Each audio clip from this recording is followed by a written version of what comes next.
चलो भाई चलो करते हैं, ठीक है। आधा घंटा इसका खराब करने के बाद सर गेट नहीं, सर गेट अरे इतना बस अरे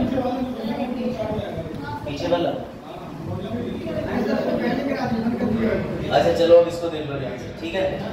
चलिए भाई अब शुरू करते हैं क्वेश्चन, ठीक है। आई विश कि आप क्वेश्चन वगैरह से रिमूव कर जाए, फिर बहुत स्लो मूव करेगा। चलो आ गया। हाँ भाई बताइए इसका उत्तर दिख रहा है नहीं?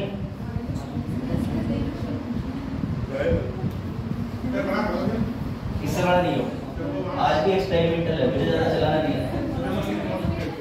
नहीं मैं नहीं करता हूँ और डिस्टर्बिंग मतलब फालतू चीज़ें, इसमें आधा घंटा खराब हो गया फालतू चीज़ें।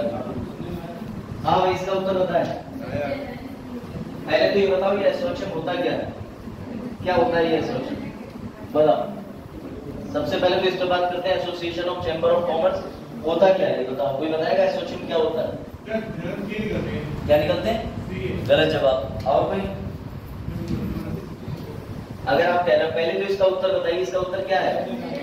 जो लोग संजय नायर इसका उत्तर कह रहे हैं वो ठीक है, लेकिन सवाल ये है कि एसोसिएशन क्या है और इसके अध्यक्ष की नियुक्ति कौन करता है, बताइए। क्योंकि ये पहले आपने association of chamber of commerce सुना होगा, तो मैं आपसे प्रश्न पूछना चाहता हूँ कि आगे है क्या संस्था, बताइए। सुना है किसी ने इसके बारे में पहले? नहीं सुना? चलो बात कर लेते हैं, जरा पहले कुछ फैक्ट देख लीजिए, ठीक है, संजय नायर के बारे में।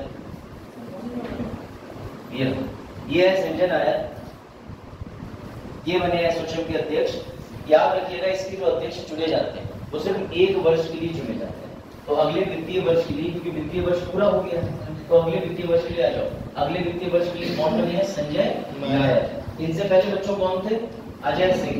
तो ये भी फैक्ट याद रखिएगा, इस फैक्ट को भूलिएगा मत कि इनसे जो पहले थे भैया वो अजय सिंह थे, अभी वर्तमान में कौन है? संजय नायर। संजय, ठीक है, इसको जरा देख लीजिए ध्यान से, ये है संजय नायर जी। और अब बात कर लेते हैं कि एसोसिएशन है क्या, ठीक है, ताकि आपको क्लियर हो जाए। तो सबसे पहले इसको पढ़िए। एसोसिएशन की फुल फॉर्म होती है associated chamber of commerce and industry of India.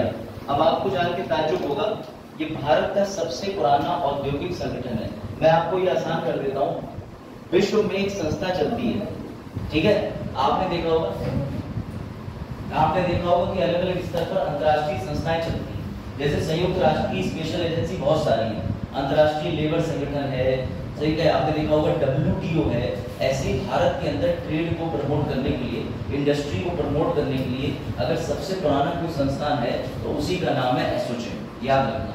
अब इसी संस्थान के अंदर एक क्वालिटी लेकर के भी आता है, वो क्या दिखाता हूँ आपको। ये चीज नोट कर ली, इतना लिख लीजिएगा इसके बारे में। इसका मकसद क्या होता है? घरेलू और अंतर्राष्ट्रीय व्यापार को बढ़ावा देना, ये व्यापार बाधाओं को कम करके भारत के व्यापार और उद्योग के विकास के लिए अनुकूल माहौल बनाने का काम करता है। इसका एम याद रखिएगा, ठीक है। सर तो हाँ पूछो। एफटीए का क्या बोले? किसका? एफटीए का वो फाइनेंशियल टास्क एक्शन फोर्स एक सूची जारी करता है, बस। बहुत से अंतर्राष्ट्रीय स्तर पे है ना, ये इंडिया की बनाई बॉडी है, वो इंडिया में नहीं बनाई है। हाँ लेकिन ये इंडिया की बनाई बॉडी है, वो इंडिया में नहीं बनाई, ठीक है। फॉरेन ट्रेड एग्रीमेंट की अगर ये बात कर रहे हैं तो फॉरेन ट्रेड एग्रीमेंट कोई संस्था थोड़ी है, वो तो विश्व में होने वाले व्यापार के समझौतों को नाम देते हैं फॉरेन ट्रेड एग्रीमेंट। एफटीए कोई संस्था नहीं है, ये ध्यान रखिएगा, ठीक है। चलो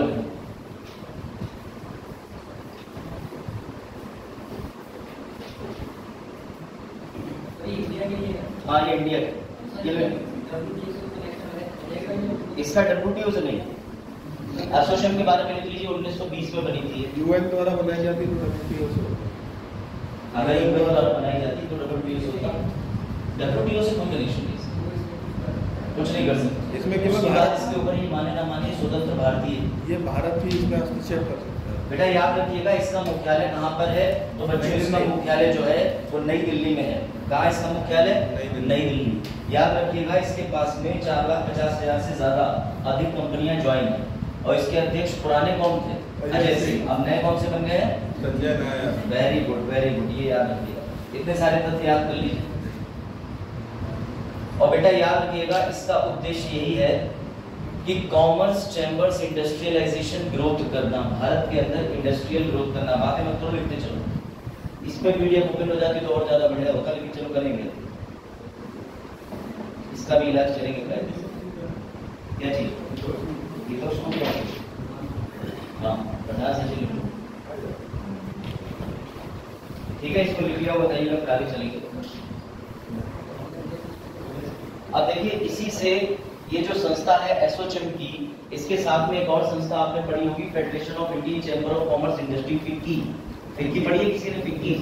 तो बेटा याद रखिएगा, एक ये संस्था और इसके साथ में फिक्की, ध्यान दीजिएगा, ये 3 संस्था है। एक तो ये वाली संस्था है जिसका नाम क्या है? एसोचैम। मैं दोबारा लिख दे रहा हूँ, एक यही वाली संस्था है जिसका नाम क्या है? एसोचैम, ठीक है।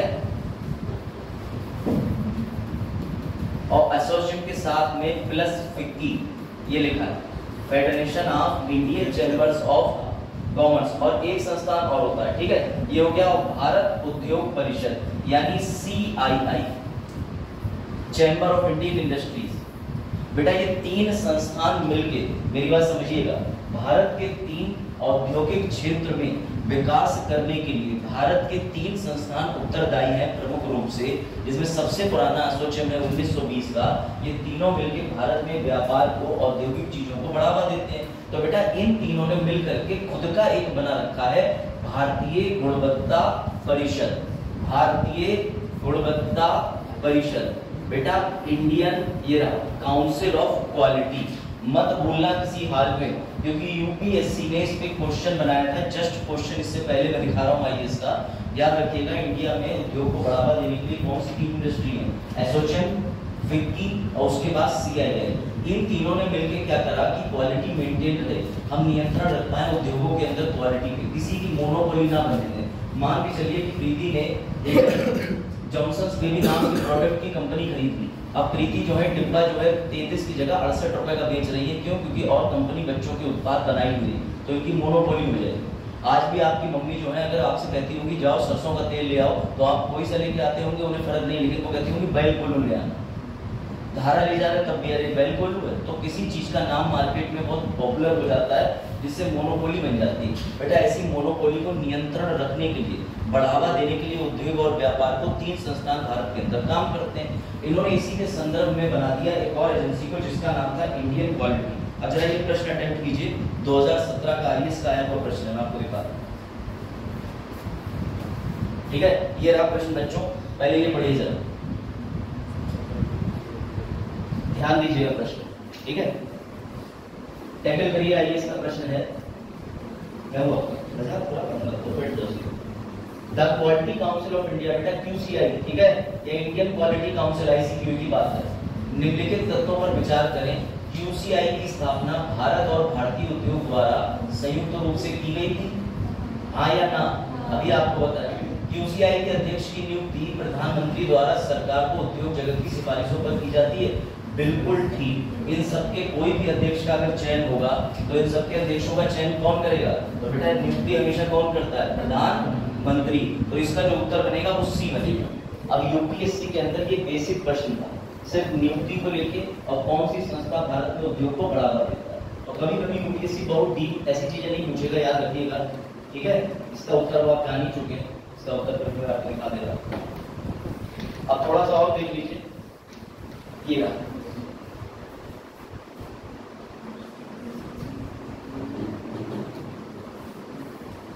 बेटा याद रखिएगा, भारत के अंदर ये जो QCI या ICQ की बात कर रहे हैं, इंडियन क्वालिटी या इंडियन कंट्रोल ऑन क्वालिटी, इसके अंदर याद रखिएगा इस परिषद में सरकार होती है, तीनों उद्योग होते हैं और सारे प्रतिनिधि शामिल होते हैं, जिनकी संख्या मिलाकर कितनी होती है? 38। अगर ये पूछा जाए ये कितने सदस्यों से बना है, तो 38 सदस्यों से वर्तमान में बना है, जिसके अंदर एक सेक्रेटरी होता है और उससे सबसे ऊपर होता है एक अध्यक्ष। ये बात याद रखना, ठीक है। अभी फिलहाल के अंदर QCI के अध्यक्ष की बात नहीं हुई है, जो प्रश्न था वो एसोचैम के अध्यक्ष की बात कर रहा था, ये बात मत भूलना, ठीक है। क्योंकि भारत में औद्योगिक क्रांति के अलावा 1991 के बाद लोग जानते ही नहीं है कि भारत में औद्योगिक को बढ़ावा देने के लिए इतनी सारी एजेंसीज मार्केट के अंदर घूम रहे हैं, ठीक है। ये चीज याद रखिएगा। बढ़े आगे, चलो बच्चों, तो इसका पहला कथन भी ठीक है, इसका दूसरा कथन भी ठीक है, तो कुल मिलाकर के इसका उत्तर हो जाएगा सी।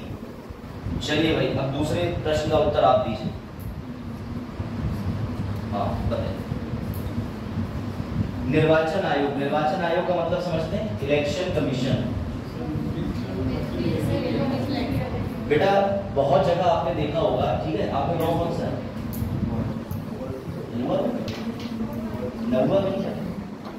चलो जो भी आज बेटा, कई बार आपने देखा होगा कि बहुत से प्रतिनिधि बेटा गलत सूचना का प्रचार करते हैं। ऐसा आपने कई बार देखा होगा कि मोदी जी के हाथ में पता चला तिरंगा का, उसकी जगह लगा दिया कोई और रंग का फ्लैग।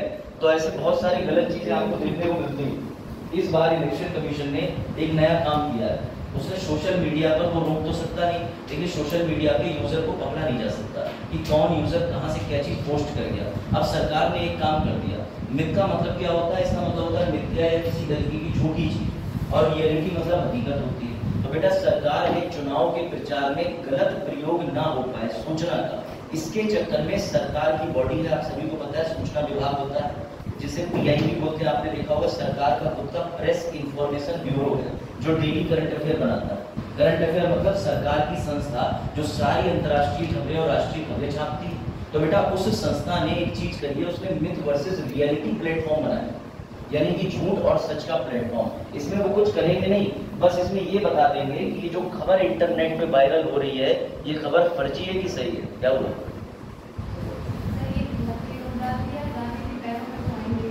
बस आप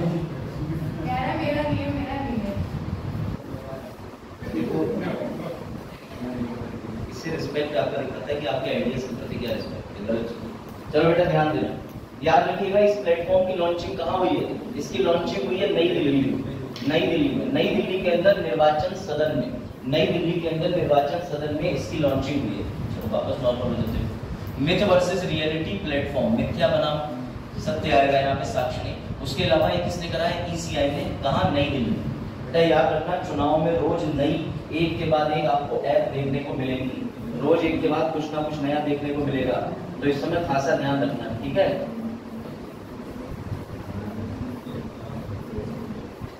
ठीक है, याद रखना, ये आएगा मिथ्या मिथ और रियलिटी ये, ठीक है? चलिए, कहाँ लॉन्चिंग हुई है? नई दिल्ली निर्वाचन सदन में। बेटा इस समय अगर बात करें तो हमारे चुनाव आयोग के अंदर 3 लोग हैं। इसमें याद रखिएगा मुख्य चुनाव आयुक्त का नाम क्या है? राजीव कुमार। दूसरे 2 अन्य चुनाव आयुक्तों का नाम क्या है? एक का नाम है, बेटा ऐसे याद रखना, जीके का क्वेश्चन है, जीके, तो ज्ञानेश कुमार। राजीव कुमार को तो तुम नहीं भूलोगे क्योंकि ये अभी वर्तमान में नहीं बदले हैं, लेकिन जीके का प्रश्न बन सकता है, तो जीके याद कर लेना, ज्ञानेश कुमार। दूसरा आ जाएगा सुखबीर सिंह संधू, तो बेटा ट्रिपल एस, समझ गए? तो जीके के अंदर डबल एस ये रहा, तो एक तो हो गए कौन? जीके ज्ञानेश कुमार, हाँ वेरी गुड, ज्ञानेश कुमार, और दूसरे सुखबीर सिंह संधू। ये रहे तीनों। इसमें से याद रखिएगा इनकी नियुक्ति को लेकर के विवाद हो गया। इसमें बीच में मुख्य चुनाव आयुक्त है, बाकी इधर उधर में तो समझ ही गए होंगे, ठीक है?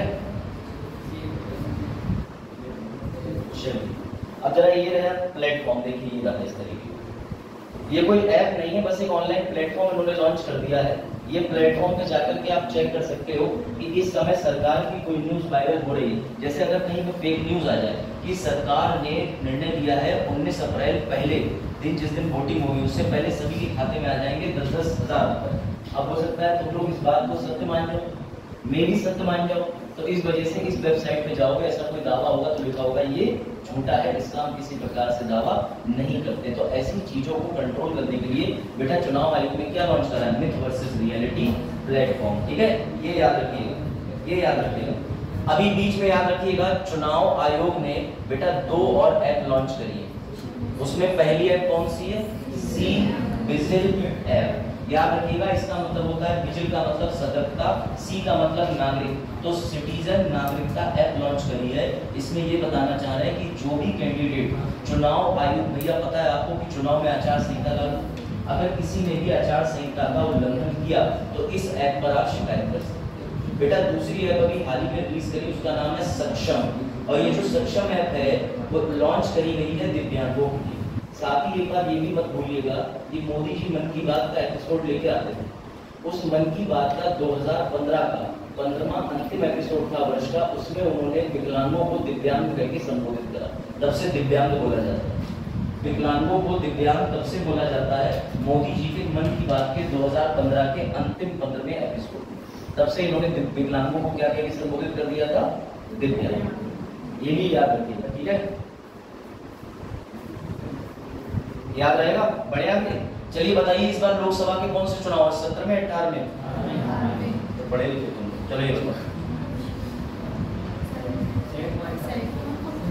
जो लोग 7.5% कह रहे हैं वो इसको एक्सप्लेन करें जरा। बेटा सवाल ये है कि विश्व बैंक, पहली बात तो देखो क्वेश्चन टैकल करने से पहले ध्यान देना सभी बच्चे, सबसे पहले तो एक चीज समझा करो, हमेशा याद रखा करो, इसमें किस संस्था की बात हो रही है। अब ये आपको पता है कि वर्ल्ड बैंक कब बनी थी, तो भैया दो विश्व युद्ध देखने के बाद में लोगों को, लोगों मतलब देश, लोगों का उनके देश को ऋण देने के लिए, ठीक है, इस कारण विश्व बैंक का निर्माण हुआ था। विश्व बैंक के साथ साथ में इसकी जुड़वा बहन का भी जन्म हुआ था जिसका नाम था अंतर्राष्ट्रीय मुद्रा कोष, IMF। बेटा याद रखना, विश्व बैंक का जन्म जो है वो दोनों विश्व युद्ध के बाद सभी देश में तबाह और बर्बाद हो गए थे। तो विश्व युद्ध के बाद में जब देशों के पास में पैसा नहीं था तो ऐसे में वर्ल्ड बैंक ने मौके की अपॉर्चुनिटी बनाई।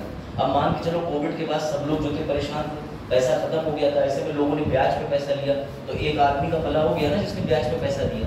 ऐसे ही इस बैंक ने जितने भी विश्व युद्ध के अंदर देश बर्बाद हुए थे उन सबको भारी मात्रा में पैसा दिया और आज की डेट में उनसे खूब ज्यादा पैसे की वसूली भी कर रहा है। तो समझिएगा इतने सारे देश खराब हो गए थे तो ये वसूली अकेले कर लेगा क्या? नहीं बेटा, इसने वसूली करने के लिए अन्य 5 अंग भी बना रखे हैं। कोई जानता है 5 अंग कौन कौन से? सबसे पहले तो इसका उत्तर ये याद रखना, बैंक ने बोला है कि भारत की अर्थव्यवस्था मतलब सीधे सीधे GDP कितने प्रतिशत बढ़ने का अनुमान है। अब ध्यान रखिएगा, भारत अपनी खुद की GDP को आंक रहा है 7.3 मार्च में, लेकिन अभी उसने कहा है कि 8.4% तक बढ़ जाएगी, ऐसा भारत मान रहा है। लेकिन विश्व बैंक ने हमारी GDP को कहां तक रहने का बताया, कितने प्रतिशत पर? तो 7.5%। क्यों ये वर्ल्ड बैंक ऐसी रिपोर्ट क्यों निकालता है? बेटा ये नजर रखता है देशों पे कि किस देश की अर्थव्यवस्था मजबूत हो रही है, उसे वो कर्जा दे दें, उसके कोई इन्वेस्टमेंट प्रोजेक्ट, जैसे इंडिया के अंदर MNC होती है, बहुत सारी विदेशी कंपनियां। अब कोई नया स्टार्टअप इंडिया में रॉकेट बनाने का आ जाए और उसके तहत जितने भारतीय हैं एक ऐसा रॉकेट बनाना चाहें जो पूरे विश्व में कोई ना बना पाए, तो ये वर्ल्ड बैंक उसमें निवेश कर देगा, या तो ये कर्जा देता है कई बार, या फिर जानबूझ के तुम्हारे प्रोजेक्ट में बैंक से पैसा लगा देता है। ये ध्यान रखना, ये लोग बहुत इस मामले में बुद्धि लगाते हैं, ठीक है। चलो जरा थोड़ा सा और देख लो इसको। बेटा ये वर्ल्ड बैंक की अनुमान की रिपोर्ट आई है, याद रखिएगा, अब आ जाएगा, ठीक है।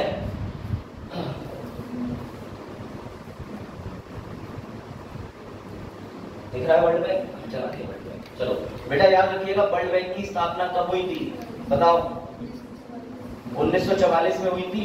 आपको इंटरनेट पे वर्ल्ड बैंक की स्थापना की डेट नहीं मिलेगी कि इस डेट में ये बिल्डिंग बनके तैयार हो गई, याद रखिएगा। क्यों नहीं मिलेगी? कारण बता रहा हूँ, क्योंकि वर्ल्ड बैंक जो है वो 1944 के अंदर बनाई गई। इसका पहला कार्यकाल का दिन था 25 जून 1946 और इसको आधिकारिक रूप से मान्यता मिली 27 दिसंबर 1946 को। तो आप याद रखिएगा 1944 में बनी, लेकिन फाइनली लोगों के बीच में प्रमाणिकता मिली इसको 27 दिसंबर 1946। तो इस वजह से आपको इसकी एक ऑफिशियल डेट मिलेगी कि 1940 में इस डेट में बनके तैयार है। ये बात ध्यान रखना। क्या नाम है इसका? World bank. बेटा ये किस सम्मेलन के बाद बनी थी? ब्रिटेन वुड्स सम्मेलन।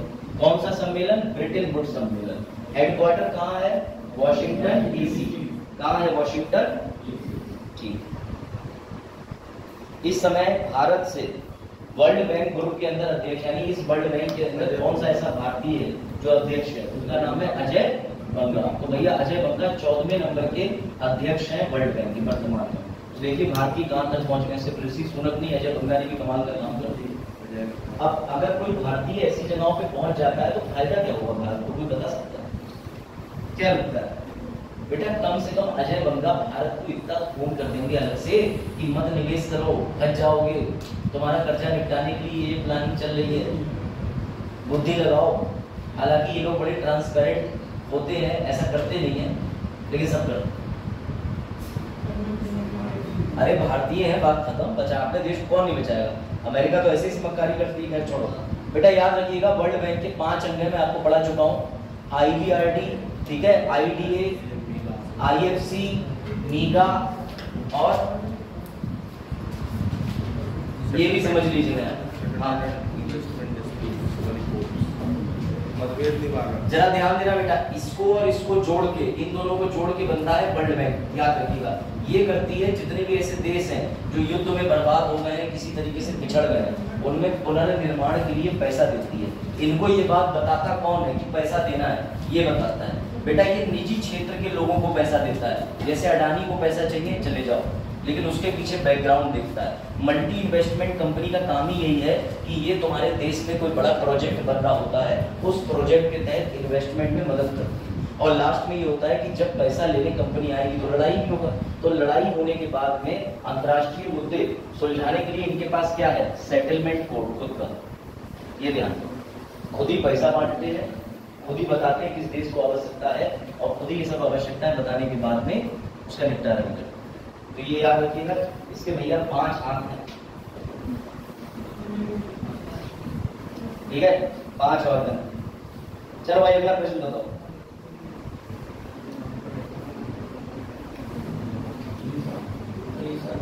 हाँ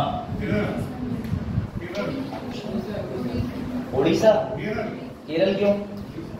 केरल में कौन सा बंदरगाह है? तो चलिए उड़ीसा कौन सा, ठीक है। केरल में कौन सा बंदरगाह है? मोदी जी का। मोदी जी डायरेक्ट आएंगे किसी तुमसे मिलने। बेटा इसका उत्तर है उड़ीसा, याद रखिएगा। ये जरा तथ्य देख लीजिए,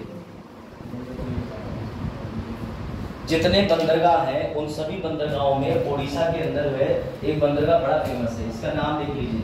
अगर आप इसको कह रहे हैं कि भैया इस बंदर का नाम पारादीप है, तो आप बिल्कुल ठीक कह रहे हैं, लेकिन याद रखिएगा पहले इसका नाम कांडला पोर्ट था, ठीक है बेटा। उसके बाद में कांडला से पहले भी इसका नाम दीनदयाल पोर्ट था, ठीक है। और ये याद रखिए दीनदयाल वाला जो है वो कहाँ पर है, कांडला वाला गुजरात में, उड़ीसा के अंदर तो पारादीप भी है, ठीक है। इंफॉर्मेशन चेक कर लीजिए एक बार मेरे सामने। तो बेटा ये जो उड़ीसा के अंदर पारादीप है, इसने इस साल 145.38 मिलियन मेट्रिक टन कार्गो को संभाला है, जो कि इस वर्ष यानी फाइनेंशियल ईयर का सबसे ज्यादा कार्गो हैंडलिंग, ये ध्यान रखिएगा, ठीक है। वर्तमान में उड़ीसा से भारत में कोई किसी पद पर है, सर्वोच्च पद पे या ऐसी जगह पे? भारत की राष्ट्रपति किस जिले की है? बेटा उड़ीसा के मयूरभंज जिले की संथल कम्युनिटी ट्राइब से बिलोंग करती है महामहिम द्रौपदी मुर्मू, तो वो भी उड़ीसा की है, ये याद रखिएगा, ठीक है। अब इसमें कुछ तथ्य देख लीजिए कि पारादीप पोर्ट जो है वो 1962 में खुला था, उड़ीसा सरकार के द्वारा बनाया था, लेकिन वर्तमान में ये जो बंदरगाह है ये किसके पास चला गया? केंद्र सरकार के पास। यानी कि केंद्र सरकार के बंदरगाह में पारादीप ने, जो कि उड़ीसा में है, इस साल सबसे ज्यादा कार्गो को हैंडल किया है, ठीक है। चलो ये है पारादीप पोर्ट, सबसे बड़ा पोर्ट है ईस्ट कोस्ट का, ठीक है। पीछे कर दिख रहा है,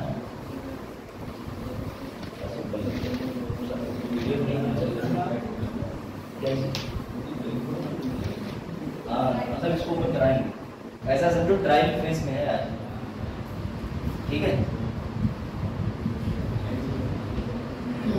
चल गई पीली,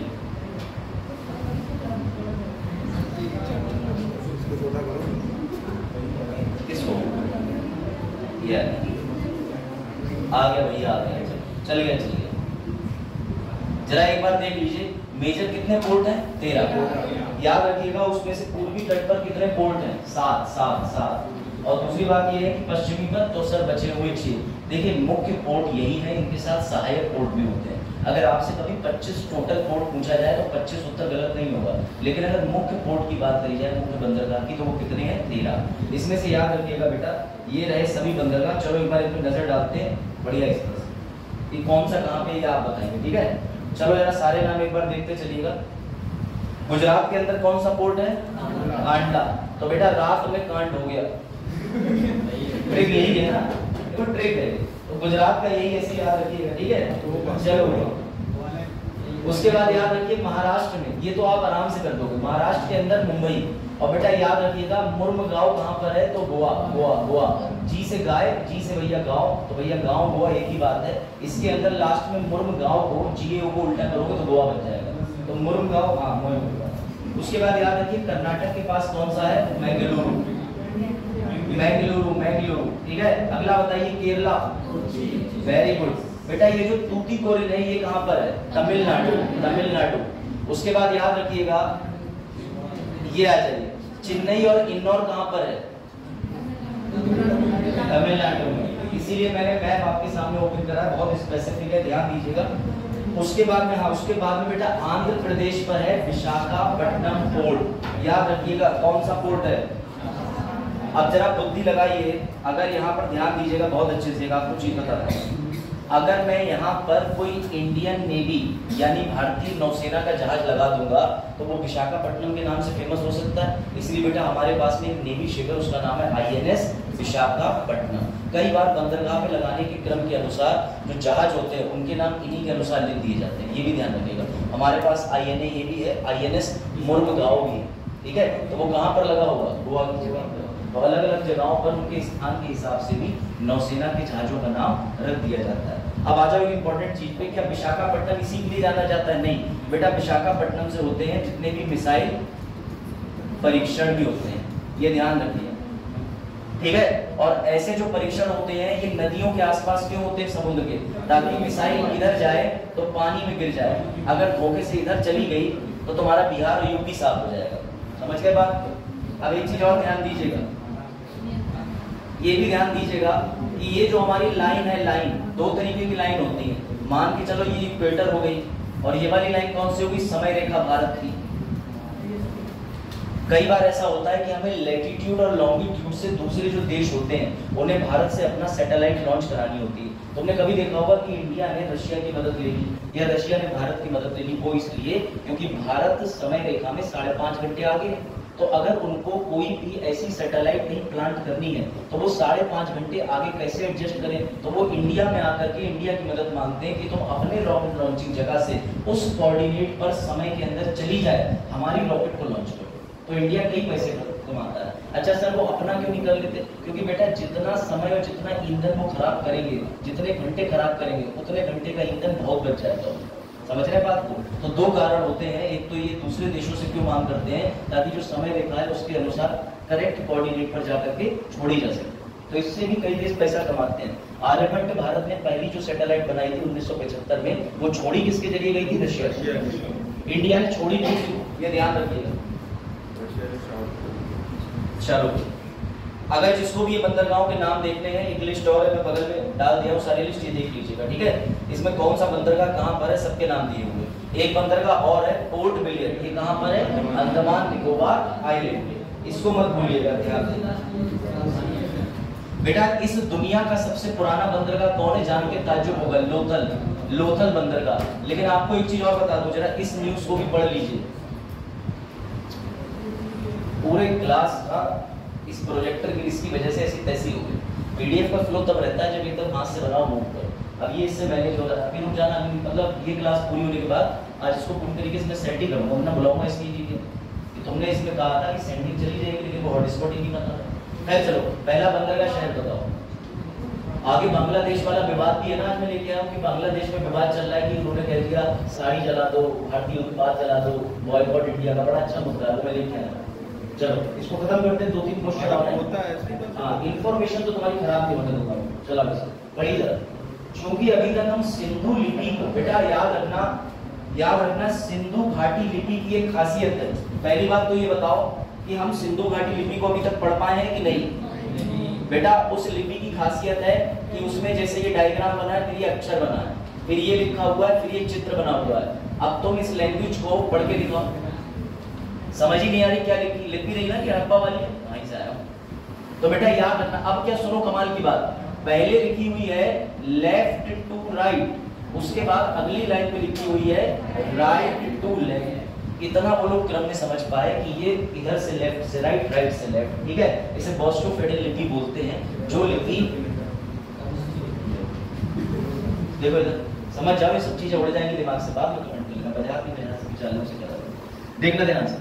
तो बेटा हुआ क्या है कमाल की बात कि अभी तक हमने अंदाजा लगाया कैसे लोथल में बंदरगाह है, इसकी पुष्टि हम कैसे कर रहे हैं, क्योंकि भारत में जो सील पाई जाती थी, सील का मतलब मोहरें, वही मोहर जो है वो दूसरे सब कॉन्टिनेंट महाद्वीप पे मिल रही है। मतलब भारत के अंदर जिसमें पुल बना है, बैल बना है, ऐसी एक मोहर मिल रही है जाकर के इजिप्ट में, ऐसी एक मोहर मिल रही है जाके अफ्रीका के क्षेत्र में। तो कैसे पहुंचे होंगे वो लोग, नाव के माध्यम से ही तो पहुंचे होंगे। तो बेटा ये अंदाजा लगाया जाता है। फिर जब लोथल पे खुदाई करी तो वहां पर निकले कलश, वहां पे निकले मटके, वहां पे निकली पेंटिंग, वहां पर निकले औजार। तो लोगों ने दो बुद्धि लगाई कि या तो यहाँ बाजार रहा होगा या फिर समुद्र तट के पास में ये चीजें मिल रही हैं तो जरूरी इस चीज को उठा के कहीं और ले जाते होंगे।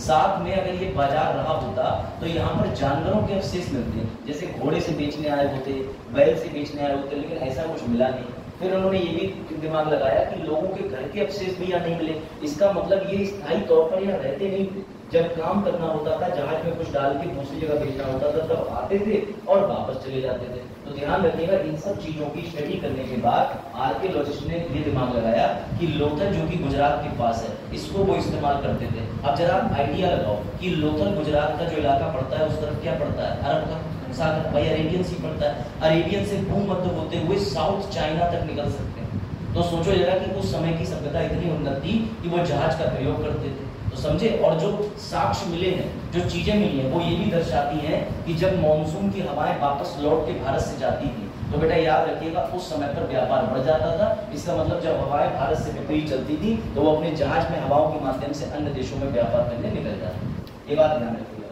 तो यही एक कीर्तिमान रचा है। अब देखो, जो सारी हिस्ट्री के अंदर थ्योरी होती है वो थ्योरी सोच पर होती है, परिकल्पना पर। यही बात ये लेख कह रहा है कि हालांकि इतिहासकारों को इस चीज को लेकर मतभेद है, लेकिन यह भी सच है कि अन्य प्राचीन शहरों में मिली लोथल की मुद्राओं से इतना तो स्पष्ट हो जाता है। मैंने बात कही ना मुद्राओं की, तो ये भी कह रहे हैं कि इतना तो स्पष्ट हो जाता है कि अन्य प्राचीन सभ्यताओं के साथ में, ये लिखा है कि अन्य प्राचीन सभ्यताओं के साथ व्यापार में इसका बेहद महत्व था। ऐसे में कहा जा सकता है कि डॉकयार्ड यानी कि बंदरगाह हड़प्पा वासियों की समुद्री गतिविधियों की ओर इशारा करता है। तो याद रखिएगा इस बात। दूसरी इंपॉर्टेंट चीज और समझिए, आपको क्या लगता है कि जो अर्ली इंडियन होते थे वो प्रयोग नहीं करते थे? चित्रकला में जो साक्ष्य मिले हैं उसके बारे में भी बताया गया। जैसे मैंने भी कलश की बात करी, तो देखिए अंडरलाइन है इसमें,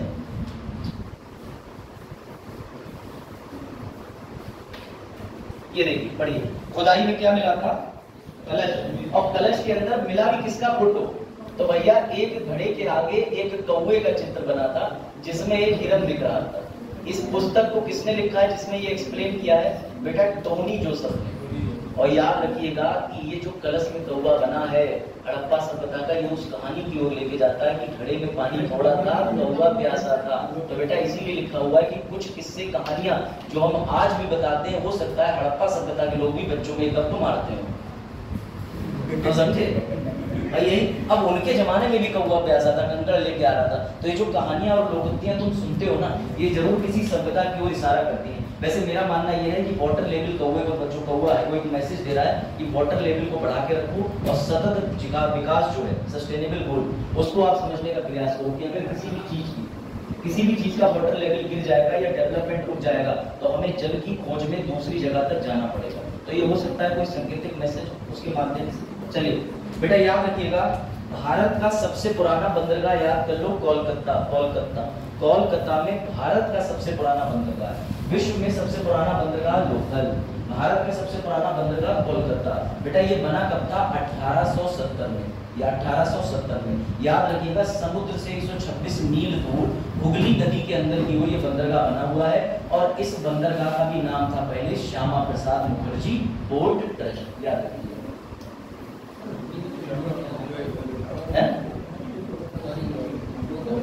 क्या चीज? लोथल बहुत पहले की बात कर रहे हैं, आपका थोड़ी है। हाँ, लोथल विश्व में सबसे पुराना है, विश्व में। समझे नहीं? उन्होंने ये एक्सकेवेशन स्टडी कर ली कि भारत में वो जो हमने इस्तेमाल करा, हमने अपनी आंखों से देखा, हमने लोथल को थोड़ी ना अपनी आंखों से देखा। विश्व में अनुमानित है, परिकल्पित है कि अगर कोई स्टडी करे तो जाए कि आज से 4000 वर्ष पहले लोथल का रहा होगा, लेकिन आपने अपनी आंखों से किसको देखा है? कलकत्ता। तो 1870 में वर्किंग था। तो ये तो है ही। अगर भारत में आप सबसे पहली बार कृषि की बात करो तो हम कहेंगे गंगा वाले द्वाब पे होती है, यहीं पे कृषि होती है। लेकिन भारत में सबसे पहले कृषि की बात करो कीचड़ और सुलेमान पाकिस्तान की पहाड़ियों पे, तो वो सब अनुमानित है। लेकिन आप बताओ आपने अपनी आंखों से चीजें कहाँ देखी?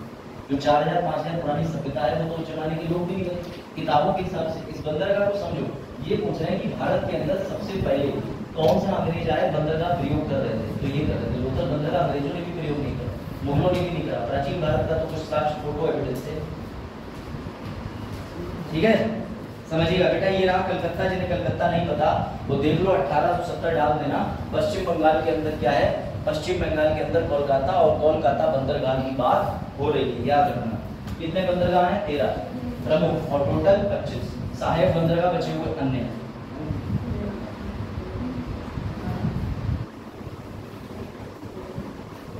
चलिए फिर आगे बढ़े। चलिए भाई इनको देखिए, इनका नाम बड़ा फेमस हो रहा है आजकल। हाँ बताओ, लियोन मेसी क्या कह रहे हैं? सेकेंड टाइम बने बेटा, याद रखिएगा। फोर्थ नहीं मेरा साइलेंट रेस्ता बाजार आप फोकस नहीं करते पढ़ाई पे। अगर आपका दिमाग ब्रिलियंट है आप पढ़ाई करो। आप कल निकल चुका अभी 2 दिन पहले ऑटिस्टिक दिवस। बेटा ये कितनी बार बने हैं?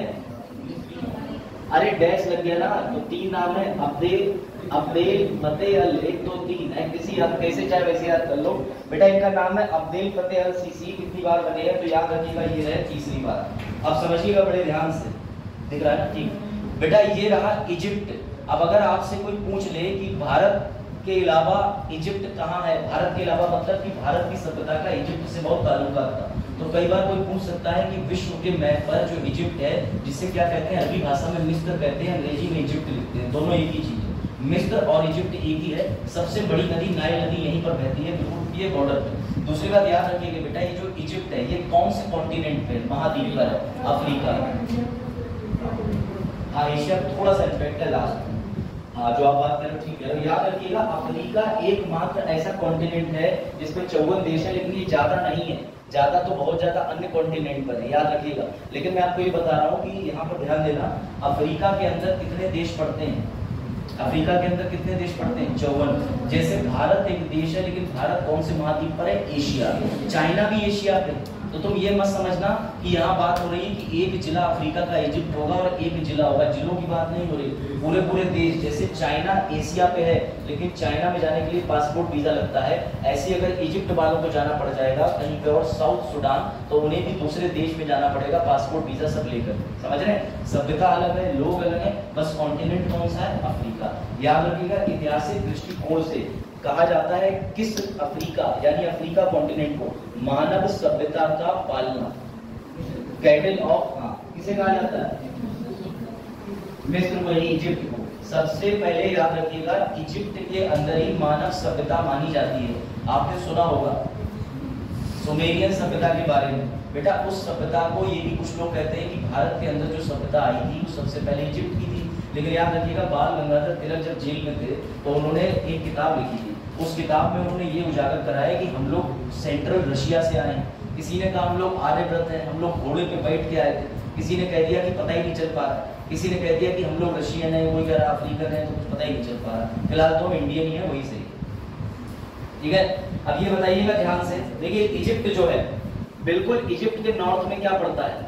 भूमध्य सागर। इसकी अगर बात करें बेटा तो ईस्ट में रेड सी पड़ता है। अब अगर किसी को इंडिया से इजिप्ट जाना हो जहाज के माध्यम से, तो वो गुजरात से बैठे जहाज से यहाँ आए रेड सी पे आए, मेडिटेरियन। तो अब आपके दिमाग में ये भी तो आ गया होगा कि मेडिटेरियन सी के पास में जो जहाज जाता होगा ये लोग उससे कर वसूलते होंगे। जी हाँ, सबसे ज्यादा मिस्र की कमाई होती है कार्गो वाले जहाज में, इसी से कमाई करता है, वरना इनके पास कुछ नहीं। अब यहाँ एक रोचक चीज और है, आप लोगों ने सुना होगा गीजा के पिरामिड। गीजा के पिरामिड बेटा, गीजा के जो पिरामिड है वो भी यहीं पर, ठीक है, याद रखिएगा। ये है पहले इसकी कैपिटल याद कर लीजिए। इजिप्ट की कैपिटल है कायरो, और हाँ क्लियोपेट्रा बनी हुई है इसको, क्लियोपेट्रा बड़ा विवाद है। फिलहाल याद रखिएगा इजिप्शियन बेटा पाउंड चलता है यहाँ। क्या चलता है? Egyptian pound. और बेटा इजिप्ट की राजधानी क्या है? Cairo, Cairo, Cairo. ये रहा, ये देखिए बेटा इजिप्ट के अंदर ही पाए जाते हैं पिरामिड ऑफ गीजा। पिरामिड तो पता है ना क्या बोलते हैं पिरामिड, हिंदी में क्या कहते हैं पिरामिड? हाँ हाँ, शंकुधार आकृति, अरे यही कहते हैं भैया, शुंडाकार आकृति की बोलते हैं, शंकुधार आकृति, हाँ यही बोलते हैं। पिरामिड को पिरामिड ही कहते हैं कि पिरामिड एलियन संपर्क के लिए बनाया गया था। अब भैया पता नहीं कौन एलियन आए होंगे, फिलहाल इजिप्ट के लोग जो है बहुत ही ज्यादा समय से आगे थे, इतना तो सही। वो पूजा किसकी करते थे? बिल्ली, ये बड़ा शुभ मानते हैं, ब्लैक कैट स्पेशली, हाँ वो मार के ले भी जाते हैं। चलिए भैया इसका उत्तर दीजिए। मनमोहन सिंह जी, मनमोहन सिंह जी के जीवन की अगर बात करें तो भैया मनमोहन सिंह जी आप बताओ कौन से स्थान से, मजा आएगा, देखिए आपको राजनेताओं के बारे में समझ है। बिल्कुल सही जवाब दिया शिवाजी ने कि असम और राजस्थान। आज तक मनमोहन सिंह कभी लोकसभा सीट में पार्टिसिपेट ही नहीं करे, यह हमेशा राज्यसभा सीट ही जीतते थे। कौन सी सीट? सिर्फ राज्यसभा। 33 हाँ बेटा ये प्रोफेसर थे। फिलहाल इनकी जो किताब है उसका नाम क्या है बताओ? Changing India, changing India. बेटा ये सुधा मूर्ति ने किताब लिखी है, सुधा मूर्ति ने, पेंगुइन प्रकाशन की। लो जरा आगे देख लो एक बार ध्यान से, ये रहा। इतनी जानकारी लिखते चलिए। बेटा ये रिटायर्ड हुए हैं अभी 3 अप्रैल को, बड़ा सुर्खियों में रहे इन्होंने, इतनी आयु में होने के बाद भी अपना वोट डाला करके। राज्यसभा का कार्यकाल जो होता है आपको पता है कि 2 वर्ष में उसके कितने सदस्य जो है वो रिटायर होते हैं, प्रत्येक 2 वर्ष में 1/3।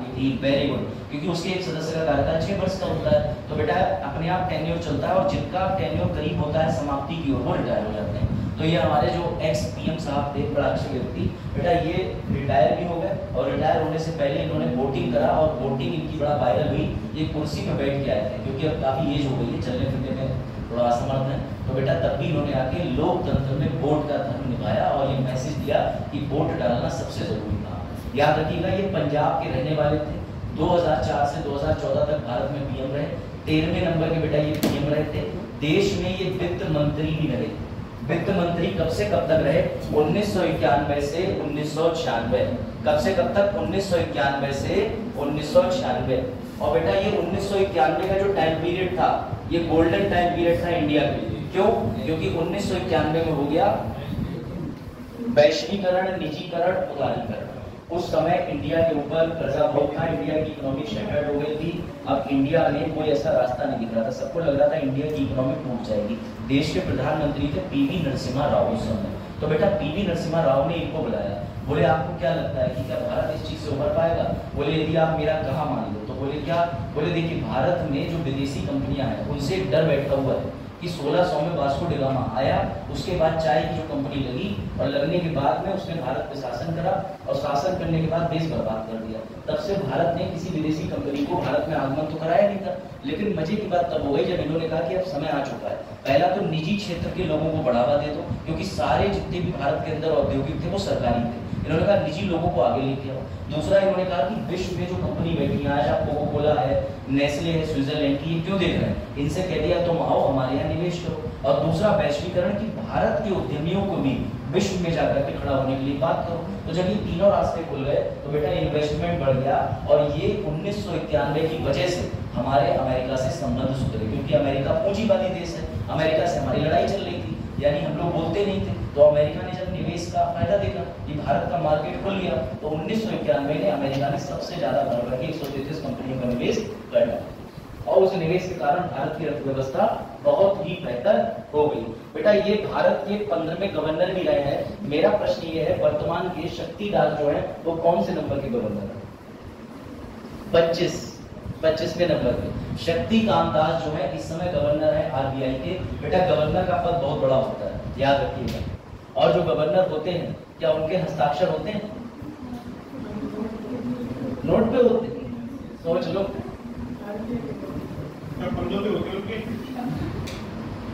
चलो बेटा सिक्का जो होता है, सिक्का क्या आरबीआई सिक्का लॉन्च करती है? सिक्का उसके लिए 4 जोन है, पता है ना? नासिक में सिक्का होता है, मध्य प्रदेश में होता है, 4 जगह पर होता है। दूसरी बात ये कि याद रखिएगा पहले 1 का जो नोट आता था, नोट की बात कर रहा हूँ, सिक्के की, उसमें फाइनेंस सेक्रेटरी के होते हैं और इसके अंदर किसके होते हैं? तो याद रखिएगा इसके ऊपर गवर्नर के होते हैं। भारतीय नोट पर कितनी भाषाओं में लिखा होता है कि मैं तुम्हें यह नोट अदा करता हूँ? 15। ठीक है भैया बच्चे, सैफ ने उत्तर सही दिया, वेरी गुड। अब ये समझिएगा, मनमोहन सिंह जी को पद में ध्यान रखिएगा, विभूषण कब मिल चुका है? 1987 में। ये चीज मत भूलिएगा। ये देखिए बेटा, इन्हीं की आत्मकथा का नाम क्या है? Changing India. क्या नाम है इनका? आत्मकथा का चेंजिंग। चलिए अब इस पे आ जाइए, इस तत्व को बेटा जरूर पढ़िए। मनमोहन सिंह का कौन सा निर्वाचन क्षेत्र है? सिंह कभी भी लोकसभा के सदस्य नहीं रहे। उन्होंने राज्यसभा के सदस्य के रूप में कब से काम करा बेटा? 1991 से 2019 तक असम से जीते, और अरुण ने कहा राजस्थान से जीते। बिल्कुल ठीक था, और बच्चों ने भी कहा, लेकिन तभी भी याद रखिए वो लोकसभा के चुनाव लड़ेंगे। यही गलती कर दी थी इंदिरा गांधी जी ने। राज्यसभा से हमेशा जीतती आती थी, उन्होंने लोकसभा रायबरेली सीट पे जिस दिन अपनी बुद्धि लगाई उस दिन भैया उनकी सीधी टकरार हो गई। बताइए कौन से नारायण थे? वेरी गुड, राजनारायण बिहार के थे, और राजनारायण जी से उनका जब चुनाव हुआ तो राजनारायण जी हार जरूर गए, लेकिन इलाहाबाद हाई कोर्ट में जगमोहन सिन्हा की बेंच के सामने मुकदमा पहुंचा। उस मुकदमे में ये निर्णय लिया गया कि हाँ, प्रधानमंत्री जी ने, इंदिरा जी ने अपनी कुर्सी का प्रयोग करते हुए इलेक्शन को टेम्पर और हाईजैक कर दिया। इस वजह से जगमोहन सिन्हा जो इलाहाबाद हाई कोर्ट के जज थे, उन्होंने उन्हें हार दे दी कि भैया मैं तुम्हारे पूरे चुनाव को निरस्त करता हूँ, खत्म। लेकिन इंदिरा गांधी जी एक गलती कर गई। जिस दिन ये फैसला आया 22 तारीख को, उसके बाद उन्होंने आपातकाल लगा दिया। अगर वो 15 दिन रुक जाती तो सुप्रीम कोर्ट वापस से उनकी सीट पे जिता देता, क्योंकि सुप्रीम कोर्ट ने इलाहाबाद हाई कोर्ट के मामले को पलट दिया। लेकिन तब तक देश में आपात था। तो समझ गए बात? चेंजिंग इंडिया सुधा मूर्ति बेटा, ये सुधा मूर्ति जी ने लिखी है चेंजिंग इंडिया। सुधा मूर्ति अच्छी लेखक है, और जो प्रकाशन है वो ये रहा पेंगुइन। ये देखिए पेंगुइन बना है ना कोने में, प्रकाशन का नाम ही है पेंगुइन। हाँ, ये पेंगुइन करता ही है? कौन? अब नहीं, अब तो रिटायर होने के बाद में अभी नहीं लड़ते, मुझे लगता है एज भी नहीं और शायद ही लड़ते, कुछ कह भी नहीं सकते। हाँ, सरकार दे भी सकती है। चलिए भाई, अब नहीं देगी, वो आठवाड़ी की तरह घर में बैठेगी। लेबर संगठन की चर्चा कर लीजिए। इसमें आपको लेबर का दुख पता चलेगा कि लेबर कितनी दुखी है, और सच में लेबर के दुख पे बात करते हैं। बताइए किस संगठन द्वारा ये रिपोर्ट जो है बेटा किसने छापी है? बताइए।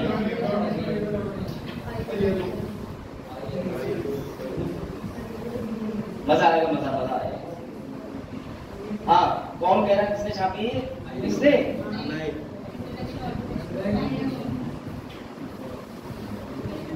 अंतरराष्ट्रीय ऑर्गेनाइजेशन फॉर माइग्रेशन का हिंदी अर्थ है प्रवास। बेटा प्रभात नहीं, प्रवास। नहीं तो प्रवास हीरो में चले जाओ दक्षिण भारत के। चलो अब थोड़ा सा एंटरटेनमेंट करते हैं और बात करते हैं माइग्रेशन की। तो बेटा पहली बात तो याद रखना, ये जो संस्था है इसके बारे में जरा गौर करो। ये संस्था बनी थी 1951 में। कब बनी थी? 51। इस संस्था का एक ही काम है, कितने राज्यों से कौन सी लेबर जरूरत के समय पर लगा दी जाती है। अब तो मैं भारत में लेबर का दुख भी सुन लो, 100 में से 65.7 यानी 66 लोग तो बेरोजगार। ऐसा रिपोर्ट आई थी, मैंने बताया था, वो रिपोर्ट अंतरराष्ट्रीय लेबर की आई थी। उसने कहा पहले 35.7% लोग यानी कुल मिला के 34-35 लोग जो है बेरोजगार थे भारत में। लेकिन अब पढ़ाई तो बढ़ी है, तब भी 66 लोग बेरोजगार है 100 में से। तो बेटा ध्यान दीजिएगा, जितने बेरोजगार लोग होते हैं और उनके साथ में जब नौकरियां परिस्थितियां ज्यादा खराब हो जाए, एक तो पढ़ा लिखा वर्ग होता है जो लेबर काम नहीं करता, लेकिन बहुत सा ऐसा वर्ग है जो शिक्षा सही समय पर नहीं ले पाता है, मजबूरी हो जाती है। तो जब वो लेबर का काम करता है तो आपको लगता है कि पासपोर्ट वीजा से ही labour America, China, South Korea, North Korea जाती होगी ईमानदारी से? नहीं बेटा, ये जो लेबर जाती है इस लेबर को ले जाते हैं ब्रोकर्स, और जितने ब्रोकर इस लेबर को लेके जाते हैं वो, हाँ हकीकत है, वो सारे ब्रोकर इनका करते हैं मिसयूज। अब ऐसे में सुनिए, जैसे कोई लेबर उसको लदवा दिया कनाडा जाने वाले जहाज, अब उसको जब लदवाते हैं भैया तो पता है कहाँ छिपाते हैं? नीचे जहाँ पे फ्यूल टैंक होता है। तो फ्यूल टैंक के पास में कभी दम घुटने से उसकी मौत हो जाती है। कई बार जब वो जहाज से उतर के खुले में छोड़ देते हैं, जाओ समुद्री इलाका है, अब तुम्हारा जीवन तुम्हारा, तुम जो करना चाहो करो। तो बेटा जब वो कई बार फेंसिंग क्रॉस करके बॉर्डर से दूसरी तरफ जाते हैं तो पुलिस पकड़ लेती है। कई बार एनकाउंटर, कई बार फर्जी मामलों में, लेकिन अब वो पैसे कमाने की उम्मीद में, क्योंकि उन्हें कोई काम नहीं आता तो वो लेबरी का काम करने जाते हैं। तो बेटा इस संस्था ने बड़ा गंभीर दुख बताया है कि 10 साल के डेटा को स्टडी करा है कि 3 प्रवासी अगर इंडिया से 3 मजदूर जाएंगे तो 3 में से 2 मजदूर कहाँ चले गए, मर गए, लौट के आए, इसका कोई डेटा आज तक नहीं मिला। ये बड़ा दुख की बात है, समझिए। मतलब 3 में से 2 मजदूर का कोई डेटा नहीं है सरकार के पास कि गए तो थे लेकिन कहाँ चले गए ये नहीं पता चल पा रहा। दूसरी बात समझिए, अभी हमने इतने विवाद के बावजूद भी, मैंने आपको कल ही बताया था कि हमारे इंडिया को एक सबक लेना चाहिए मजदूरों की रिपोर्ट से, लेकिन नहीं। इजराइल ने, आपको पता है गाजा पट्टी वाला जो विवाद चल रहा है हमास संगठन से, उसके चलते इजराइल को दोबारा से बना के खड़ा करना, तो इजराइल ने भारत से लेबर की मांग करी। तो भारत से छोटे मोटे नहीं 25,000 लेबर जाएगी, 25,000। उस लेबर का पहला खेप चला गया है 64 लोगों का। और यूपी वाले तो हर जगह जाने की पसंद ही करते हैं, उन्हें तो हर जगह ये लगता है चैनी खैनी चैन से मजा, समझ गए। और जब वहां जा करके हल्के से वो आएगा ऊपर से, देखो टूटता तारा, और वो बिल्कुल माथे पे आके मिसाइल लगेगी तब टूट ही जाओगे अंदर से। मतलब ये एक तरफ भारत का विदेश मंत्रालय बोल रहा है कि वहां जाना सेफ नहीं है, और इंडिया की तरफ से आप देखिए कि 64 मजदूरों को रवाना कर दिया गया। अब इस 64 मजदूर को पूछा गया कि बताओ भैया ये मजदूर क्यों गए, तो विदेश मंत्रालय कह रहा है हमारे अंतर्राष्ट्रीय संबंध पर टिप्पणी ना करो, ये हमारा मैटर है, हम देख लेंगे। तो ये रिपोर्ट जो है द हिंदू की, ये बड़ा भयावह रिपोर्ट है। इसमें ये भी लिख के आया है कि बताइए अगर 3 जा रहे हैं तो 2 में से 3 का तो पता नहीं चल रहा कहाँ मर गए। तो इंडिया को अपने लेबर के माइग्रेशन पे बेटा ध्यान देना चाहिए, ये प्रश्न चिन्ह उठाता है ये, ठीक है, याद रखिएगा। कौन सा संस्थान है अंतर्राष्ट्रीय? IOM, ये बेटा UN का ही एक स्पेशल अंग है, संयुक्त राष्ट्र का एक स्पेशल अंग, याद रखिएगा। इसका हेड ऑफिस कहाँ है? Geneva, Switzerland. स्विट्जरलैंड अपनी बात का पक्का रहता है। जरा ये बताओ कि ज्यादातर लोग स्विस बैंक में ही अपना काला धन क्यों छुपाते हैं? देखिए कौन बता पाएगा। क्योंकि सर वो मतलब बताते नहीं है वर्ड्स का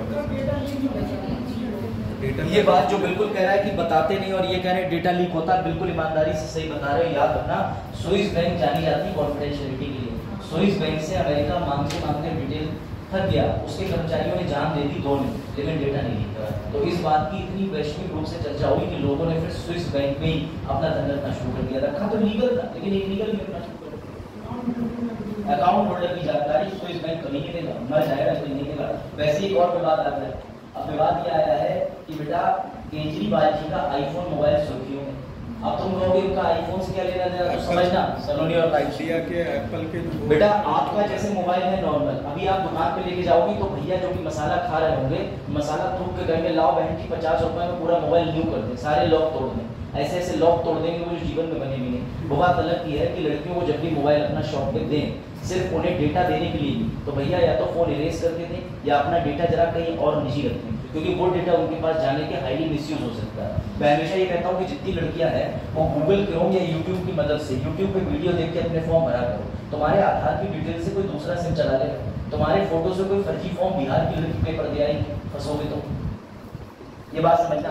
और जितने भी कैफे वाले बैठे हैं कोई दूध का धुला नहीं, क्योंकि उन्हें खुद नहीं पता, फोटो क्रॉप का डाला अपलोड कर दिया। उनको इतनी पढ़ाई लिखाई आर्टिकल 21 से मतलब नहीं होता है। और फिर उनमें से कुछ और प्रो होते हैं, वो रात में मैसेज डालते हैं फार्म तो भर गया, तैयारी भी करवा दे गया। समझिएगा बात, समझिए। तो ऐसे भी होते हैं कुछ बहुत ज्यादा मक्का। तो बेटा याद रखिएगा कि आपका जो डेटा होता है, आप समझिए आईफोन क्यों जाना जाता है। बेटा केजरीवाल जी, अब तुमसे एक सवाल मैं पूछता हूँ, मुझे ये बताओ, तुम्हारे फोन के अंदर तुमने किसी व्यक्ति की हत्या कर दी, इसका वीडियो पड़ा और पुलिस वाला तुमको अरेस्ट कर लेता है, ईडी तुम्हें अरेस्ट कर ले, सीबीआई अरेस्ट कर ले, और तेज से कहे तेज अनलॉक योर फोन, मुझे डेटा चाहिए, क्या तेज मना कर सकते? उसमें तो आए नहीं, पहले मैं तुम्हारे लॉ तो बता दूं भारत में।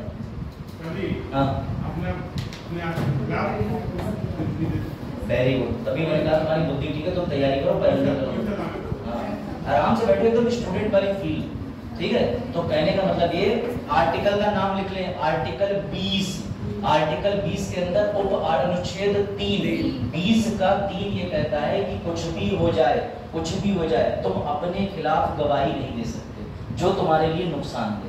बेटा जेएनयू ऐसी नहीं जाना जाता, जेएनयू के अंदर स्टूडेंट थे, सेल्वी वर्सेस कर्नाटका केस हुआ, जेएनयू के स्टूडेंट से भिड़ने गए, तो जेएनयू के स्टूडेंट से पूछा कि हम तुम्हारी गवाही नोट करेंगे, सब के सब अपनी जो है वो जांच कराओ, अपना डीएनए दो, सैंपल दो, कांड हो गए थे। तो उसका जेएनयू वाले कर बोले पागल हो, कॉन्स्टिट्यूशन उठा के लाओ। बोलिए देखो क्या लिखा है, आर्टिकल 20 का 3, इसमें लिखा हुआ है कि मैं अपने खिलाफ बोलूंगा ही नहीं, तो मैं बस तुम्हारे बस की हो तो तुम सिद्ध करो। भारतीय न्याय में सिस्टम ये होता है कि सामने वाला जो आप पे आरोप लगा रहा है वो प्रूव करेगा बिना किसी डाउट के, बिंदु भर डाउट भी नहीं रहना चाहिए। तो बेटा इसे कहते हैं बियॉन्ड रीजनेबल डाउट। आप समझिए बात को, केजरीवाल अनुच्छेद 20 के उप अनुच्छेद 3 का सहारा लेना। जब उनसे ईडी ने कहा कि तुम अपना आईफोन अनलॉक करो, तो केजरीवाल जी ने कहा क्यों करूं, नहीं करूंगा।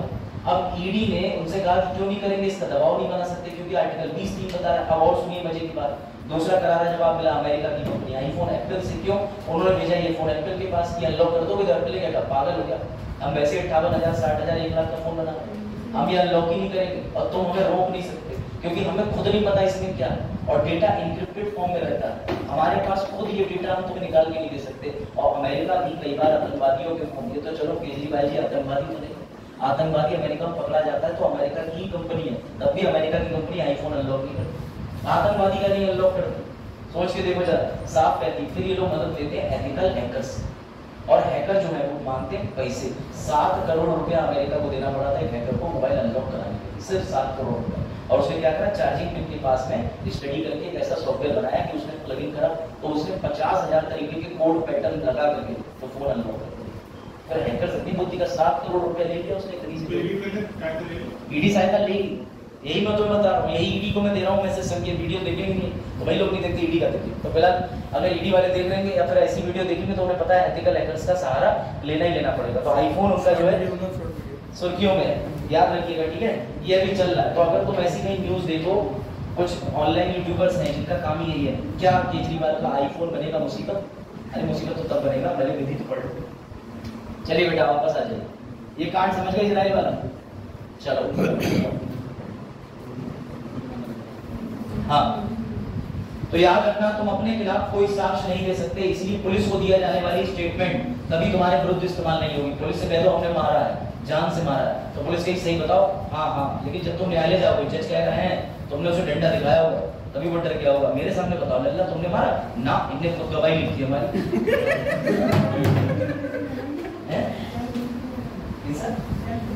हाँ, सेल्फ इंक्रिमिनेशन। सेल्फ इंक्रिमिनेशन का मतलब यही होता है कि आप खुद के खिलाफ दोष सिद्ध नहीं कर सकते, ठीक है। हाँ बेटा ध्यान रखना, अभी तक हमारी पृथ्वी पे जीवन संभव क्यों होता था, क्योंकि तुम बड़े मजे से डॉप्सन इकाई में नाप पा रहे थे ओजोन को। और बेटा ओजोन 2 होती है, एक सतह पर होती है, एक ऊपर होती है। कौन से मंडल में होती है, सप्ताह को इंग्लिश में क्या कहते हैं भैया, टोपो, फिर स्टेटो, फिर उसके बाद मीजो, फिर आयोनो, फिर एक्सो। सबसे ऊपर कौन सा होता है मंडल, पृथ्वी से जाते हैं जब 50 किलोमीटर 16 किलोमीटर की रेंज में, एक्सो होता है। एक्सो 10,000 किलोमीटर बाहर, बीच में आयन मंडल। हाँ, सबसे ऊपर बेटा पृथ्वी की सतह से टोपो, स्टेटो, मीजो, आयनो, एक्सो। अरे याद कर लो, मैं बहुत कहीं निकाल चुका हूँ, तुम्हारी बारी है। चलो अब आ जाओ इधर देखो बेटा, इसका उत्तर है बृहस्पति। बृहस्पति। चलिए जरा आपको एक एक्स्ट्रा ज्ञान और दे दें, जरा क्रमवार बताइए कि सबसे बड़ा प्लेनेट कौन सा है। चलो देखते हैं, सबसे बड़ा प्लेनेट कौन सा है, दूसरा सबसे बड़ा, तीसरा, चौथा, पांचवा, छठा, सातवां, अरुण वरुण बताओ, सातवां बताओ, और लास्ट ये, ठीक है। ये सारों के नाम याद रखिएगा, इसमें ये भी आप याद रखिएगा, सबसे ज्यादा 82 चंद्रमा, 82 किसके पास है, किसके पास है, सैटर्न के पास है। सैटर्न को शनि बोलते हैं। तो तुम्हारे अगर जीवन काल में सैटर्न आ जाएगा तो तुम्हें सब बुद्धि में विस्मयादि बोधक दिखेगा, ठीक है। चलिए याद रखिएगा इस चीज को। अच्छा ये भी बताइए 2024 शनि का, ठीक है। चलिए अभी हमने एक मिशन चलाया है मॉम, ये मिशन किस ग्रह पे जाने के लिए है इनमें से, बेटा याद रखिएगा, जब हम ऑर्बिट का अध्ययन करते हैं, ऑर्बिट का मतलब कि ये समझिए ये मार्स है, इसके आसपास ये जो कक्ष है, कक्ष इसे ऑर्बिट बोलते हैं, इसका अध्ययन करने वाले मिशन को ऑर्बिट मिशन कहते हैं। कौन से मिशन, ऑर्बिट। तो याद रखिएगा इसी मिशन को बोला जाता है मार्स ऑर्बिटर मिशन। जो मिशन सिर्फ कक्ष के अध्ययन के लिए होगा उसमें ऑर्बिटर शब्द आएगा। अगर तुमसे यूपीएससी कल को पूछ ले कि हमने एक रोवर मिशन चलाया तो ओ आ गया, उसे ऑर्बिट, तो इसका मतलब ये कक्ष का अध्ययन करने के लिए रोवर मिशन चलाया होगा, याद रखिएगा। तो ये ट्रिक होती है पकड़ने की। तो मॉन्ग मिशन चलाया ना हमने बेटा, इसमें पीएसएलवी कौन सी इस्तेमाल करेंगे? चलो छोड़ो, वापस आ जाए। इसका उत्तर है जुपिटर। जुपिटर जुपिटर जुपिटर का सेकंड लार्जेस्ट मून है बेटा। उसका नाम याद रखिएगा क्या है, अभी हमने पीछे जो पढ़ा था ये रहा, कैलिस्टो। बेटा ये जो कैलिस्टो है, पहली बार साइंटिस्टों को, वो भी भारतीय, विदेशी साइंटिस्ट नहीं, अपने भारतीयों को पूरा पूरा पूरा विश्वास हो चुका है कि भैया यहाँ पर ओजोन रहती है और उन्होंने ओजोन गैस के प्रमाण पाए। तो याद रखिएगा ये जुपिटर का दूसरा चंद्रमा है और पूरे सौर मंडल का तीसरा सबसे बड़ा सैटेलाइट है, समझ गए? इसके बारे में याद रखिए, इसका नाम है कैलिस्टो। बेटा यूपीएससी इस तरीके का बेसिक सवाल डाल देती है, वन वर्ड। ये मत समझना यूपीएससी तथ्य नहीं पूछती यूपीएससी यही पूछ लेगी कैलिस्टो हाल ही में सुर्खियों में रहा, what is Callisto, second moon of Jupiter, any natural satellite, 3-4 option दे देगी। और ये भी लिख देगी कि अभी हाल ही में कोई सा मिशन इसका अध्ययन करने के लिए चला, तो मिशन कोई नहीं चला लेकिन नाम है इसका कैलिस्टो। इसकी खोज बेटा किसने करी है ये ध्यान रखना। इसकी खोज भारतीय फिजिक्स अनुसंधान प्रयोगशाला अहमदाबाद। वन लाइनर एग्जाम वाले जो क्वेश्चन होंगे उसमें अहमदाबाद का नाम काट के कुछ और लिख देगा, या ऊपर लिख देगा अहमदाबाद के किस भौतिक प्रयोगशाला ने हाल ही में इन चारों में से किस चंद्रमा पर ओजोन के लक्षण पाए हैं या प्रमाण पाए हैं। तो तुम्हें डालना पड़ेगा कि जुपिटर पे और कैलिस्टो पे। बेटा सवाल ऐसे ही बनेगा, इसी तथ्य से घूम के सवाल बनेगा और नहीं जाएगा। ओजोन दिवस कब मनाते हैं भारत में? याद रखिएगा 16। बेटा याद रखना एक सबसे इंपॉर्टेंट चीज की जो ओजोन होती है वो भी आप लोगों ने सही बताया, कौन से मंडल में पाई जाती है? समताप मंडल। समताप मंडल। चलो भाई ये है लास्ट क्वेश्चन आज का, इसके बारे में आपको पता है, फिर मूव करते हैं आगे।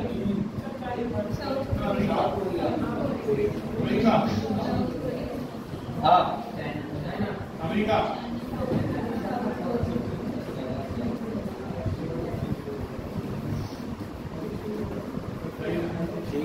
Second Japan. इसका उत्तर ये सेकंड है जापान, ठीक है। जापान ने बनाया है जेटी। और ये याद रखिएगा अभी साउथ कोरिया ने ये कीर्तिमान रच के दिखाया है कि 100 मिलियन डिग्री सेल्सियस का तापमान। बेटा सबसे बड़ा सवाल मेरा एक यूपीएससी और यूपीपीसीएस के कैंडिडेट से सीधे जाता है कि कृत्रिम सूर्य बनाना ही क्यों चाहिए? ये कभी सोचा है? स्टडी करने के लिए तो हम आदित्य L1 मिशन भेज ही चुके हैं, उसमें पैसा लगा दो। वेरी गुड, बिल्कुल सही आंसर दिया सनी ने, वेरी गुड। सनी का उत्तर बिल्कुल ठीक है। बेटा याद रखना ये लोग अपना कृत्रिम सूर्य 2 कारणों से बनाना चाहते हैं। पहली बात तो उस सूर्य पे जिस प्रकार से हमें ऊर्जा मिलती है वो ऊर्जा जो है एक समय तक 5 लाख वर्षों के बाद सूर्य तो खत्म होगा ही होगा। अब इन्होंने कहा कि भैया हमें सूर्य पर अध्ययन करके ये जानना है कि इतनी ऊर्जा सूर्य के अंदर कैसे बनती है। सभी को पता है भाई 2 तरीके के रिएक्शन होते हैं, एक पृथ्वी पे होता है फिजन, ऊपर होता है फ्यूजन। और फ्यूजन के अंदर 2 हाइड्रोजन क्या करते हैं? हीलियम का निर्माण करते हैं। इसी चीज को बोलते हैं नाभिकीय संलयन। तो बेटा ये जो नाभिकीय संलयन की प्रक्रिया होती है, इस प्रक्रिया को पृथ्वी पर एक न्यूक्लियर रिएक्टर के अंदर साइंटिस्टों ने अंजाम दिया। इस प्रक्रिया के तहत एक परमाणु एटम पर, क्योंकि आपको पता होगा एटम में 3 चीजें होती हैं भैया, प्रोटॉन, न्यूट्रॉन, इलेक्ट्रॉन। तो इसमें जब ये एक दूसरे को किरणें भेदती हैं, टकराती हैं, तो विस्फोट होता है। इस विस्फोट से ऊर्जा बहुत ज्यादा मात्रा में चारों तरफ उत्सर्जित होती है। तो बेटा एक रिएक्टर चाहिए होता है जो इस ऊर्जा से निकलने वाली ऊर्जा को ये रिएक्टर अपने अंदर ऑब्जर्व कर सके, यानी इसको खींच सके और खींचने के बाद ऊर्जा में परिवर्तित कर सके। तो अभी तक ये सूर्य की तरह इतने करोड़ों लाखों वर्षों तक जो ऊर्जा आ रही है पृथ्वी पर वैसी तो नहीं दे पाए, लेकिन 48 सेकंड के लिए सूर्य बना दिया है। यानी 48 सेकंड तक 100 मिलियन डिग्री सेल्सियस का तापमान रोक के रख लिया था। बेटा ये रिएक्टर ऐसा होता है, जरा इसको देख लो, तुम्हें रिएक्टर दिखा दीजिए। और ये न्यूज भी, South Korea artificial sun reactor set record at 100 million degree Celsius. तो याद रखना। और ये क्यों बना रहे हैं? क्योंकि इनका मानना है हमें चाहिए सतत विकास, यानी ऐसा सोर्स एनर्जी जो सस्टेनेबल है, इसको हम जब चाहे प्रयोग करें। और दूसरा लिमिटलेस एनर्जी। अब बेटा परमाणु बम तो बनी गया, एटम बम तो बनी गया, आदमी चाह रहा मैं उससे भी कुछ ऊपर चला जाऊं। और ब्रह्मांड ने वास्तव में अभी बहुत सारे सीक्रेट्स खोले नहीं, लेकिन अगर सोचो ये खुद का सूर्य बना रहे हैं, क्या खतरनाक चीज। मतलब अगर कल को किसी प्लेनेट में जीवन संभव करना होगा तो अंधेरा तो है ही है, अपना सूरज की टाइम क्लॉक सेट कर दी, उत्तर बजे निकाला, उत्तर बजे रख लिया, उस प्लेनेट पे जाके अपनी मशीनरी सब सिस्टम को शिफ्ट कर दिया, पेट्रोल की जरूरत ही नहीं, सूर्य ऊर्जा से सारी चीजें चलाई। कल को जीवन बसाने का भविष्य है। इलॉन मस्क तो साफ कह रहा है मैं कॉलोनी काटूंगा 22 रुपए स्क्वायर फीट के हिसाब से। हाँ बहुत बड़ा है वास्तव में। तो ये समझिएगा, इससे लिमिटलेस ऊर्जा की बात हो रही है। ये देखिए ये लिखा हुआ है क्लीन एंड सस्टेनेबल ऊर्जा, ये तथ्य नोट कर लीजिए। साउथ कोरिया ने करा है कितना 48 सेकंड के लिए 100 मिलियन डिग्री तापमान। चलो बहुत हो गई इस तरीके की न्यूज़, आगे आर्टिकल पे आते हैं। ये भी हाँ चलो पुष्पराज के बारे में भी बताऊँ मैं, मजा आया। कहाँ चला गया? एक तो थोड़ा दूर चले जाओ तो बाइक में नाराज हो जाता है बहुत की तरफ। बंगाल में क्या हुआ? बंगाल में ये हुआ था भाईजान कि हमें पता नहीं था। हम पढ़ेंगे भाईजान, जिस दिन पढ़ेंगे उस दिन बता देंगे ना हमका नाम था। और बंगाल में क्या हुआ वो तो तुम छोड़ दो, तुम्हें ये पता तुम्हारे घर में क्या हुआ? बस यही पता देख रहे हो। वजाहत के घर में मैं ये सोच रहा हूँ कैसे इनको पीट लेते होंगे, क्योंकि जब ये घर में जाते होंगे तो सब लोग तो पहले इसे कहेंगे अरे चाचा जान रहा है, चाचा जान रहा है, बोले अरे तो वजाहत भी नहीं। हाँ बड़ा तुम सुबह के बारे में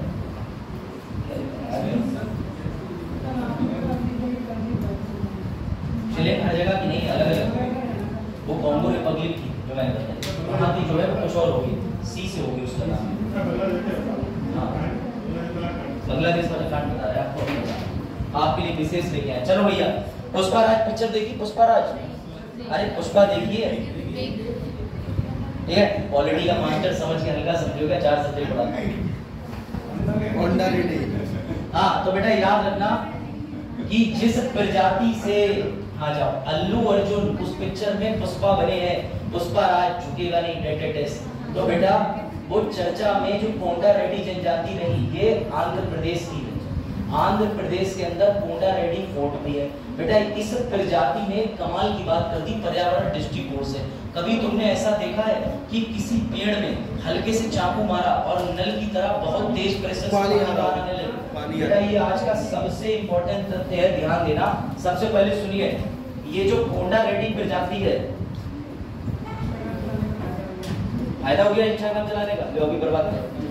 बेटा ये जो प्रजाति है ये क्या करती है, ये वन अधिकारियों को, ठीक है अधिकारी ठीक नहीं लग रहा, वन वाले लोगों को, उसके बाद में जो भी है तो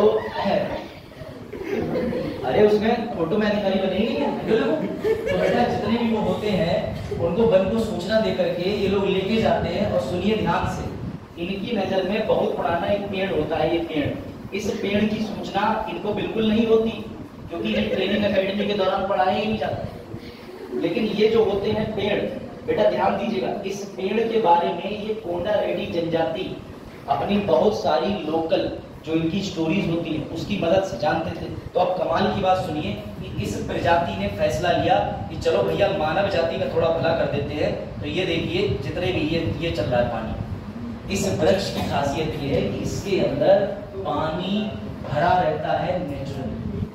सर ये बरसात का पानी अवशोषित करते हैं। हाँ जो भी पानी अवशोषित करता हो, ये खासियत अपने इंडिया में भी है। नीलगिरी जिसे तुम प्यार से यूकेलिप्टस कहते हो, लेकिन उसको ऐसा नहीं कि तुम ऐसे हिट करो तो पानी निकल आए। वो बेटा बगल के पेड़ को सूख लेती है, पानी सारा प्रयोग कर लेती है। लेकिन इस पेड़ से अब ये बड़ा मीम भी बन रहा है कि पेड़ कर रहा है यूरिन, ऐसा कुछ नहीं है, ठीक है। पेड़ भारी हल्का नहीं होता। अच्छा पेड़ की आयु पता लगाने का तरीका पता है? अरे वाह, जो लोग कार्बन डेटिंग कह रहे हैं ज्यादा नहीं पढ़ लिए तुम लोग। बेटा इस पेड़ को, इसको काटने के बाद ऐसी रिंग होती है, रिंग, हाँ कार्बन डेटिंग C14 अलग। चलो तो बेटा इस रिंग को कभी अपने घर में जाना और तुमने जो थोड़ा सा तुमने और उनने जो अमरूद का पेड़ लगाया है जिसमें दिल का निशान बना है, तो बेटा वो अमरूद के वृक्ष को काटना और उसके तने पे गिनना कि तुम्हारी रिश्तेदारी को कितने साल हो गए, क्योंकि भाई जितनी लकीरें होंगी उतने ही तो रिश्ते हो गए होंगे तुम्हारे। ठीक है, तो याद रखिएगा। हाँ, इस तरीके का स्टडी। क्या चीज, क्या वो चक्कर मिट रहे हैं? बिल्कुल सही है। और इंडिया के लोग अलग हैं। जब बच्चा बचपन में पैदा होता है तो उसकी उंगलियों पे चक्कर गिरते हैं, तो हम राजा थे। अरे भैया 125 करोड़ की आबादी में सब राजा ही थे, तो फिर रानी नाम की महिला घर में जाके बर्तन काहे दोगे? ये दुर्भाग्य है भारत का। तभी तुम नोटिस करना, जब कोई मेड आती है, मैं तो कार्यालय में जाता हूँ, मैं नाम जरूर पूछता हूँ, आपका नाम क्या है? हमारा नाम महारानी है। आपकी अपनी है, क्या करें, इंडिया में ऐसा ही है। लोग नाम तो रखते थे पुरुषों के स्तर पर, लेकिन उससे कोई फर्क नहीं पड़ता। आपका नाम कुछ भी हो, आपके काम बढ़िया होने चाहिए। ठीक है, तो बेटा इस पेड़ का नाम लिखो। पेड़ का नाम सुनिए, टर्मिनालिया टोमेंटोसा। समझ गए? तुमने खा लिया सस्ता डोसा, तो भैया टर्मिनालिया, जैसे टर्मिनालिया टर्मेंटोसा, डोसा डोसा। इसकी वीडियो चलाइए। इसकी वीडियो तो है, देखोगे? वीडियो तो बड़ी है, लेकिन अगर इससे कुछ और भी कनेक्शन कट गया ना तो रहने दो, 11:15 बजेंगे और मैं टाइम से छोड़ने के चक्कर में हूँ, तो मैं वैसे 11 तो बज ही रहा है, 15 मिनट और 10 मिनट, तब तक श्रीलंका का घंटा पड़ा। हाँ, तो बेटा सुनिएगा, ये देखिए, ये आंध्र प्रदेश से ना खबरें पढ़ो और न्यूज पढ़ा करो। अरे आ भी जाओ यार। आंध्र प्रदेश के जंगलों में पाया जाने वाला इंडियन लॉरेंस, बेटा ये लॉरेंस बिश्नोई नहीं, लॉरेंस नाम का पेड़ गर्मियों के दौरान भारी मात्रा में गर्मी में पानी एकत्रित करता है। इसकी छाल काटते ही पानी निकलने लगता है। अब सोचो तुम, पानी खत्म हो रहा है, अभी तक वाटर स्कैर्सिटी की खबरें आ रही हैं, अब ऐसे पेड़ निकल आए हैं जो पानी भी फेंक रहे हैं। अब कल को कोई और प्रजाति आ जाएगी, ये देखो हमारे पेड़ में अंकल चिप्स निकल रहे हैं। याद रखिएगा, ऐसे कई वृक्ष कई जगह पाए जाते हैं, लेकिन ये वाले की कॉस्ट इंडिया अंकल चिप्स वाले। चलो भाई शुरू करें। 500 साल पुराना, हाँ दिखा दे। चलिए रहने दो, आप कुछ मत दिखाओ। आपने जो इसके साथ जो दिखा दिया 2 साल में, वो बहुत बांग्लादेश देखो। चलिए, अब ये जो लास्ट आर्टिकल है, आपने कई लोगों ने देखा होगा कि भारत के अंदर ये बोला जा रहा है कि भैया बांग्लादेश तो हमारा मित्र है, लेकिन बांग्लादेश में बोला जा रहा है कि भारत का बॉयकॉट करो। तो चर्चा ये है कि भैया बांग्लादेश को क्या हो गया, क्या बांग्लादेश हमसे अच्छे संबंध नहीं रखना चाहता? तो उससे पहले चर्चा करेंगे बेटा बांग्लादेश के ऊपर। आज का स्पेशल एडिटोरियल यही है, तो समझिएगा बड़े ध्यान से। पहले आप ये न्यूज पढ़िए। अभी मैंने आपको कुछ दिन पहले बताया था, ध्यान देना सभी बच्चे, ये और न्यूज 5 मिनट की, तो मैं और चीजों को डिस्कस कर लेंगे जब आज की क्लास में एंड हो। सबसे इंपॉर्टेंट चीज सुनिए बेटा, बांग्लादेश के अंदर एक व्यक्ति थे जिन्हें बांग्लादेश का संस्थापक कहा जाता है। उनका नाम है स्वर्गीय शेख मुजीबुर रहमान। क्या नाम था उनका? स्वर्गीय शेख मुजीबुर रहमान। बेटा जो शेख मुजीबुर रहमान थे, मेरी बात समझिएगा ध्यान से, शेख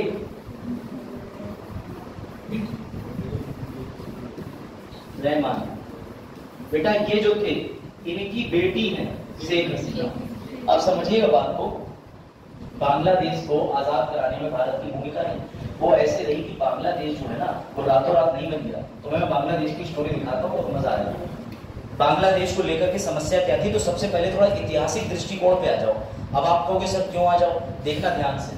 अगर मैं बांग्लादेश की बात करूं तो आज की डेट में तुम जो बांग्लादेश देख रहे हो इसको भूल जाओ और इतिहास में आ जाओ 1905 के समय पे, जब एक व्यक्ति था गवर्नर जनरल जिसका नाम था लॉर्ड कर्जन। मैं हमेशा ट्रिक बताता हूं कि जब कर्जा हो जाता है तो कर्जा उतारने के लिए संपत्ति का बंटवारा कर देते हैं। तो ट्रिक है याद रखने की कि बंग भंग आंदोलन, बंगाल का विभाजन किसने चलाया? कर्जन ने। बंगाल का विभाजन आंदोलन किसने चलाया? कर्जन। बेटा उसने क्या करा कर्जन ने, ध्यान देना, कर्जन ये बोला कि ये जो पूरी बेल्ट है, ये यहाँ पर दिक्कत आ रही है प्रशासन करने में, और प्रशासन करने के लिए हम इसको 2 हिस्सों में बांट देते हैं। एक को हम पश्चिमी कर देते हैं बंगाल, एक को पूर्वी कर देते हैं। अब उसने ये बीज तो बो दिया। इस बीज के अगेंस्ट में उसी समय पर 1905 में भारत के लोगों ने स्वदेशी आंदोलन चलाया। मुझे याद आ रहा है, उस स्वदेशी आंदोलन में अंग्रेजों के खिलाफ जो भी स्वदेशी प्रोडक्ट थे उनका यूज बढ़ा दिया था, लेकिन विदेशी शर्ट, विदेशी कपड़ा, विदेशी सामान को जलाया। आमतौर पर प्रदर्शन दिखाने का लोगों का तरीका होता है। आप समझिएगा 1905 के अंदर 2 दल बट गए थे। इधर वाले हो गए थे बेटा पश्चिमी बंगाल, समझिएगा ये वाले लोग ये, और जो पश्चिमी बंगाल था उस समय का वो आज भी क्या बन गया, वेस्ट बंगाल है। ममता बनर्जी है, सभी को पता, ईडी का छापा पड़ सकता है, ये भी पता। इधर वाला जो हिस्सा था, इधर वाला ये पूर्वी बंगाल बन गया था। यहाँ तक टेंशन नहीं थी। टेंशन शुरू बेटा तब होती है जब नालायकी चलती है अंग्रेजों की, और अंग्रेजों की नालायकी चलने के बाद में देश का विभाजन हो जाता है 1947 में, ठीक है। घटिया आजम कायदे आजम जिन्ना की वजह से दो काम हो जाते हैं। तो जिन्ना की वजह से क्या होता है, वो मांग करता है मुस्लिम लीग के द्वारा कि नहीं मुझको चाहिए अलग से हिस्सा, ठीक है। तो भैया जब अलग से हिस्सा मांगता है तो 47 के अंदर पाकिस्तान बन जाता है। पाकिस्तान का आजादी दिवस 14 अगस्त 57, भारत का 15 अगस्त 57। तो बेटा ये हिस्सा मांग करके अलग कर दिया जाता है। सुनो, उसी बीच में पाकिस्तान कहता है कि हमें दो हिस्से चाहिए, एक चाहिए हमें बेटा पश्चिम की तरफ और दूसरा हिस्सा हमें कहाँ चाहिए, ईस्ट की तरफ। अब जरा इस मैप पे ध्यान देना, एक पाकिस्तान ये बनता है जो आज भी पाकिस्तान है, दूसरा पाकिस्तान कहाँ मांगते हैं, इस हिस्से को। अब जरा दिमाग लगाना, करजन ने 1905 में वैसे ही बांट दिया, पश्चिमी बंगाल पूर्वी बंगाल। अब आए भैया कौन, जिन्ना ने एक पाकिस्तान इधर मांगा, एक इधर मांग लिया। तो इन पाकिस्तान की जो विचारधारा है वो इधर वाले बांग्लादेश में लागू होगी, इतना समझ में तो आ ही रहा होगा। अब सुनो, 47 के बाद में भी एक इनमें बवाल हो गया। बवाल ये हो गया बेटा, ये जो पूरा एरिया है यहाँ पे कौन सी जनजाति रहती है, जनजाति नहीं लोग रहते हैं, बंगाली। कौन रहते हैं, और जो पाकिस्तानी थे जो ज्यादातर इधर चले गए, यहाँ पे चले गए शेख, पठान, अच्छे खासे सुंदर वाले मुसलमान जो अपने आप को कहते हैं कि हम बहुत एलाइट क्लास हैं, हाँ समझ गए, बहुत ज्यादा अपने आप को सुप्रीम मानते हैं। समस्या ये हो गई, इधर वाले जो पाकिस्तानी थे पंजाबी थे, इधर वाले पाकिस्तानी बंगाली थे। अब बुरा मत मानना, लेकिन बंगाली थोड़े डार्क कॉम्प्लेक्शन के, छोटे करके और मतलब थोड़े बेढंगे दिखने में थे। तो ये समझते थे कि ये गंदा कौन, ये यही कहते थे। और ये ऑन रिकॉर्ड है, इन्होंने ये कहा था 1971 में कि बंगाली मुस्लिम की महिलाओं के इतने रेप करोगे कि नस्ल ही पंजाबी मुसलमान में बदल दो। ये स्टेटमेंट था उनका जो कवर करा था। तो बेटा ये पंजाबी वाले हर समय बंगाली को दुखी करते थे। अब हुआ ये कि ये बंगाली वाले जो थे बेटा, इनके अंदर लड़ने की हिम्मत नहीं थी। ये चाहते थे कि हमें आजादी मिल जाए। अब सुनो, इंडिया भी कम नहीं है बेटा। इंडिया ने क्या काम करा, इंडिया बोला ओ हम तो समझ रहे हैं अगर इनमें एकता बनी रही तो जिस दिन भारत कटा बेटा, पाकिस्तान ने पहले ही प्लानिंग कर ली थी कि आधा भारत नहीं मांगूंगा, लेकिन एक कोना इधर मांगूंगा, एक इधर मांगूंगा। और देख लो तुम, कश्मीर भी चला जाता, दिल्ली भी चला जाता, यूपी भी चला जाता, बिहार भी चला जाता, एमपी भी चला जाता। अब तक तुम आइए ओप्पा कर रहे होते, कर्नाटका में बैठ कर रहे थे अपना इंडिया, दक्षिण इंडिया, आधा इंडिया किसे किया। तो समझ रहे हो, ये मक्कारी थी, ये चीज समझो, कुछ नहीं बताएगा कोई। उसके बाद बेटा ये हुआ, इंडिया हमेशा तैयार थी। इंडिया ने पश्चिम बंगाल के रीजन के अंदर एक फौज तैयार कर दी और इस फौज का नाम रखा मुक्ति बाहिनी। ये बड़ा कमाल की फौज बनाई। उसने क्या करा, उसने जो बांग्लादेश बना, इससे पहले इसका नाम था पूर्वी पाकिस्तान। यहाँ पे जा जाके जो फौज थी ना, ये उनसे ये कहती रहती थी, अरे तुम डर रहे हो, तुम्हें मार रहे हैं, हम तुम्हारे साथ हैं। जबकि सपोर्ट बहुत ज्यादा बढ़ गया और एक वारदात होगी। वारदात ये हो गई कि शेख मुजीबुर रहमान की हत्या कर दी। हत्या तो करी वहां पर विपक्षी पार्टी ने, क्योंकि 313 सीटों पे चुनाव हो रहे थे। लेकिन इस हत्या की वजह से मामला इतना ज्यादा बढ़ गया कि कुछ पूछो मत, और हिंसा की नौबत आ गई।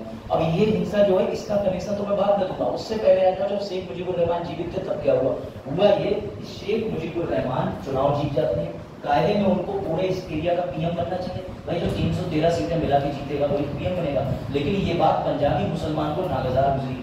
उन्होंने ये कह दिया कि हम एक बंगाली को अपने ऊपर शासन नहीं करने देंगे। बेटा जब ये बात हो गई तो बांग्लादेश के ऊपर उन्होंने ये कहा कि हम अटैक कर देते हैं, यहाँ की लोकतंत्र की ऐसी की तैसी अटैक कर दो। तो जब इन लोगों ने, पंजाबी मुस्लिम ने बंगाली पे अटैक करा, तब इंडिया की मुक्ति वाहिनी आगे आई और तब इंडिया को इसमें कूदना पड़ा था।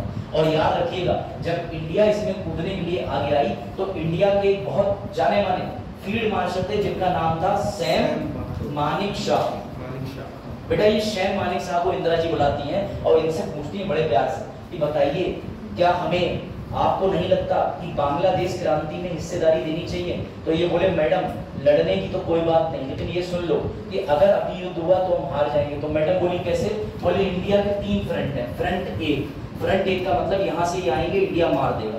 फ्रंट 2, अगर ये लोग यहाँ से घुसने की कोशिश करेंगे यहाँ दबा देंगे, लेकिन फ्रंट 3 चिंता की विषय है। अगर ये आ गया और इसने इंडिया पे अटैक कर दिया तो बेटा फिर इंडिया को लेने के देने पड़ जाएंगे। तो मैडम ने कहा anyhow I want to win the war, I want to help them. तो इन्होंने कहा हमें जरूरत पड़ेगी 1971 के अंदर रशिया। तो बेटा हमने रशिया को अपना कह सकते हो गॉडफादर बनाया। हमने रशिया से कहा रशिया युद्ध के संकेत है, तो हमारा साथ दोगे? तो बोले बिल्कुल देंगे, लेकिन एक संधि करो। तो 1971 में इंडिया रशिया पहली बार फ्रेंडशिप संधि होती है और इस वजह से 1971 से रशिया हमारे साथ खड़ा। अब सुनो, बांग्लादेश को आजाद कराया जाता है, मुक्ति वाहिनी सेना भेज दी जाती है, बेटा बांग्लादेश भी लड़ता है और 1971 में भारत के सहयोग से जीतने के बाद एक नया देश बन जाता है, जिस देश का नाम क्या होता है? बांग्लादेश। लेकिन बांग्लादेश में जब चुनाव होते हैं तो बांग्लादेश में भी अफरा-तफरी का माहौल हो जाता है। यहाँ 2 पक्ष निकल के आते हैं, 2 पॉलिटिकल पार्टी। याद रखना, बांग्लादेश के अंदर बेटा 2 पॉलिटिकल पार्टी बहुत एक्टिव है। एक है बांग्लादेश आवामी लीग, समझिएगा, एक है बांग्लादेश नेशनलिस्ट पार्टी। ये 2 पार्टी हैं। इसमें जो दूसरी पार्टी वाला है बीएनपी वाला, इसने बांग्लादेश की आवामी पार्टी के नींव रखने वाले शेख मुजीबुर रहमान की हत्या करवा दी। अब हत्या के समय पर उनकी बेटी शेख हसीना जो थी वो थी विदेश में। तो याद रखिएगा इंडिया से संबंध क्यों अच्छे हैं, क्योंकि जब उनके पिता की हत्या हुई थी तो इंदिरा जी के पास उन्होंने शरण मांगी थी, तब भारत ने शेख हसीना को राजनीतिक शरण प्रदान करी थी कि तुम चिंता मत करो, तुम्हारे पापा की हत्या हुई लेकिन तुम हमारे भारत में रह सकती हो। तो ये अपनी बहन रिहाना के साथ में भारत रुकी थी कई दिन, तब से आज तक ये भारत का कभी भी इन्होंने अपमान नहीं करा। ये संबंध है इनके कारण के। अब सुनो बेटा, ये वाली पार्टी और शेख हसीना तो हमेशा फेवर में है। अब ये है नालायक, ये अब तुम कहोगे ये नालायक कैसे? तो समझना बेटा, इनकी नालायकी के पीछे का कारण समझो। पहले तुम्हें दिखा दे जरा कि कौन है क्या है। ये तो जानते हो शेख हसीना मैडम। अब दूसरी जरा पॉलिटिकल पार्टी की लीडर देख लो, ये आई चंपू, मतलब सॉरी चामू, लग रही? अरे बदल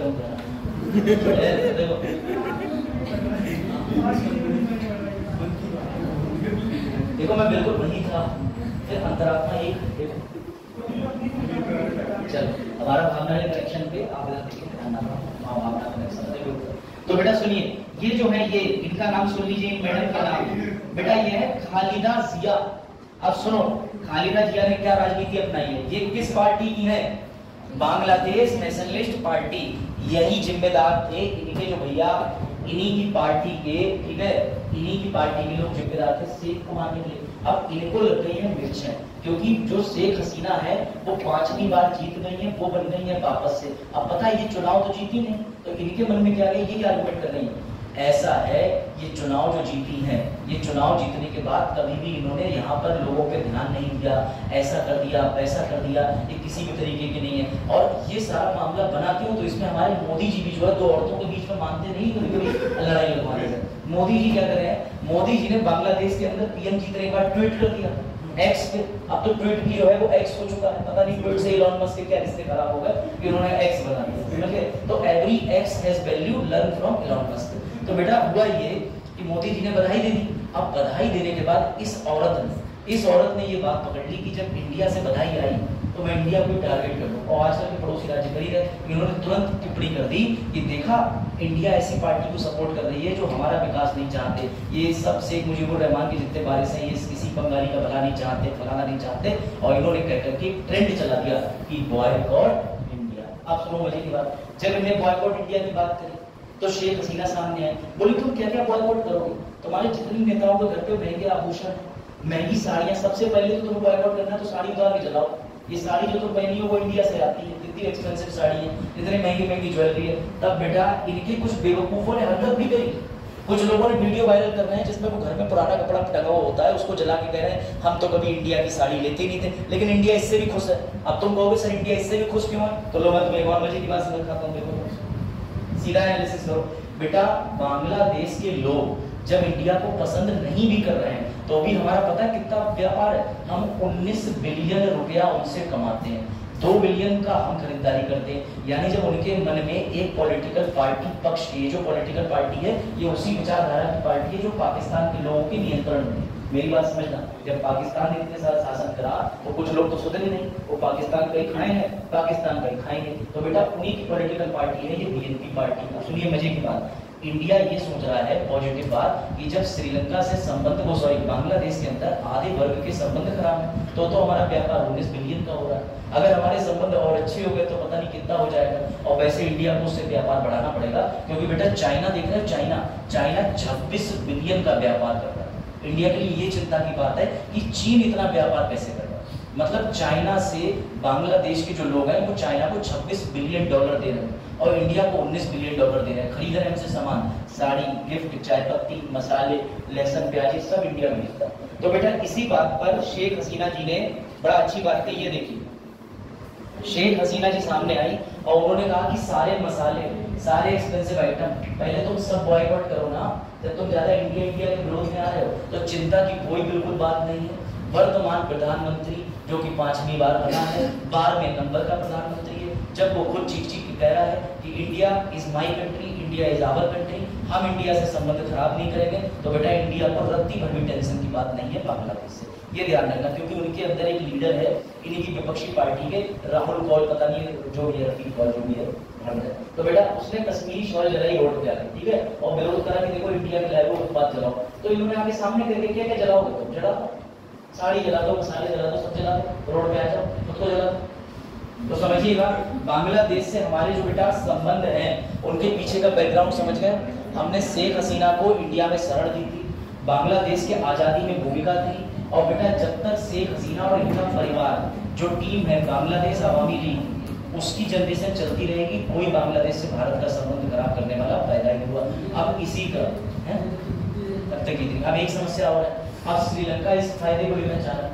अब श्रीलंका क्या करना चाह रहा है कि श्रीलंका कह रहा है अच्छा बॉयकॉट इंडिया, वो भी करने पा रहा है। और अभी हमने मीठे मालदीव का देखा था तुमने, तो मालदीव के बाद में कैसे करके जो है कौन सा देश था जिसके उन्होंने करना शुरू कर दिया, कहाँ जाते हैं जितने बड़े बड़े सेलिब्रिटी, मालदीव्स, पता है ना आपको। तो आपने मालदीव कंट्रोवर्सी देखी, उसके अंदर मुजुज्जू है उनका नाम है, ठीक है, जो भी चाहे।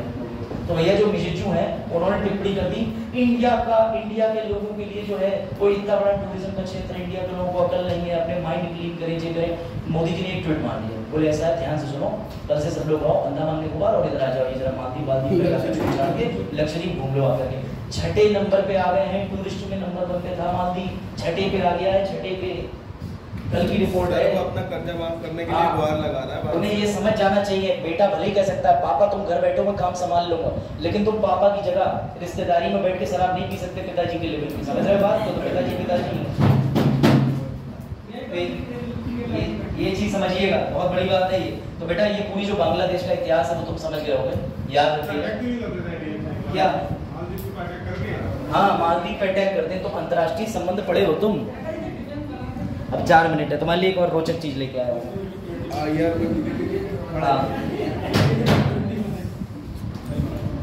देखो कल मैं क्लास बोर्ड पे चलेगी ना तभी होगा मेरा। अब तुम्हें तब तक मैं एक चीज और बता रहा हूँ। अरे रुक जाओ भैया, तुम्हारे लिए एक ट्रिक लेके आया हूँ मैं, वो ट्रिक देखो। तब तक मैं तुम्हें टेनिस कोर्ट के बारे में जानकारी दे दे रहा हूँ, बस छोटी सी जानकारी है, 2 से 3 मिनट की, ठीक है। आप भी फ्री, मैं भी फ्री।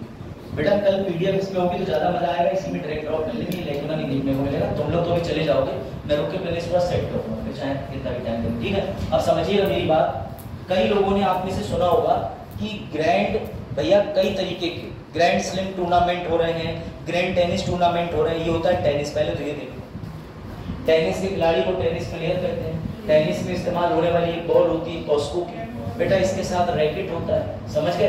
कोई भारतीय टेनिस का नाम भी ले रहा है पीछे, सानिया, ठीक है। तो समझिएगा 3-4 खिलाड़ी फेमस है। अब एक बात समझिए, मैं आपको आसान कर दे रहा हूँ बेटा, 4 तरीके के अंतरराष्ट्रीय टेनिस टूर्नामेंट होते हैं, प्लीज ध्यान देना, ये इंफॉर्मेशन ले लो, कभी नहीं भूलो, ध्यान देना बच्चों, इससे सवाल बनेगा।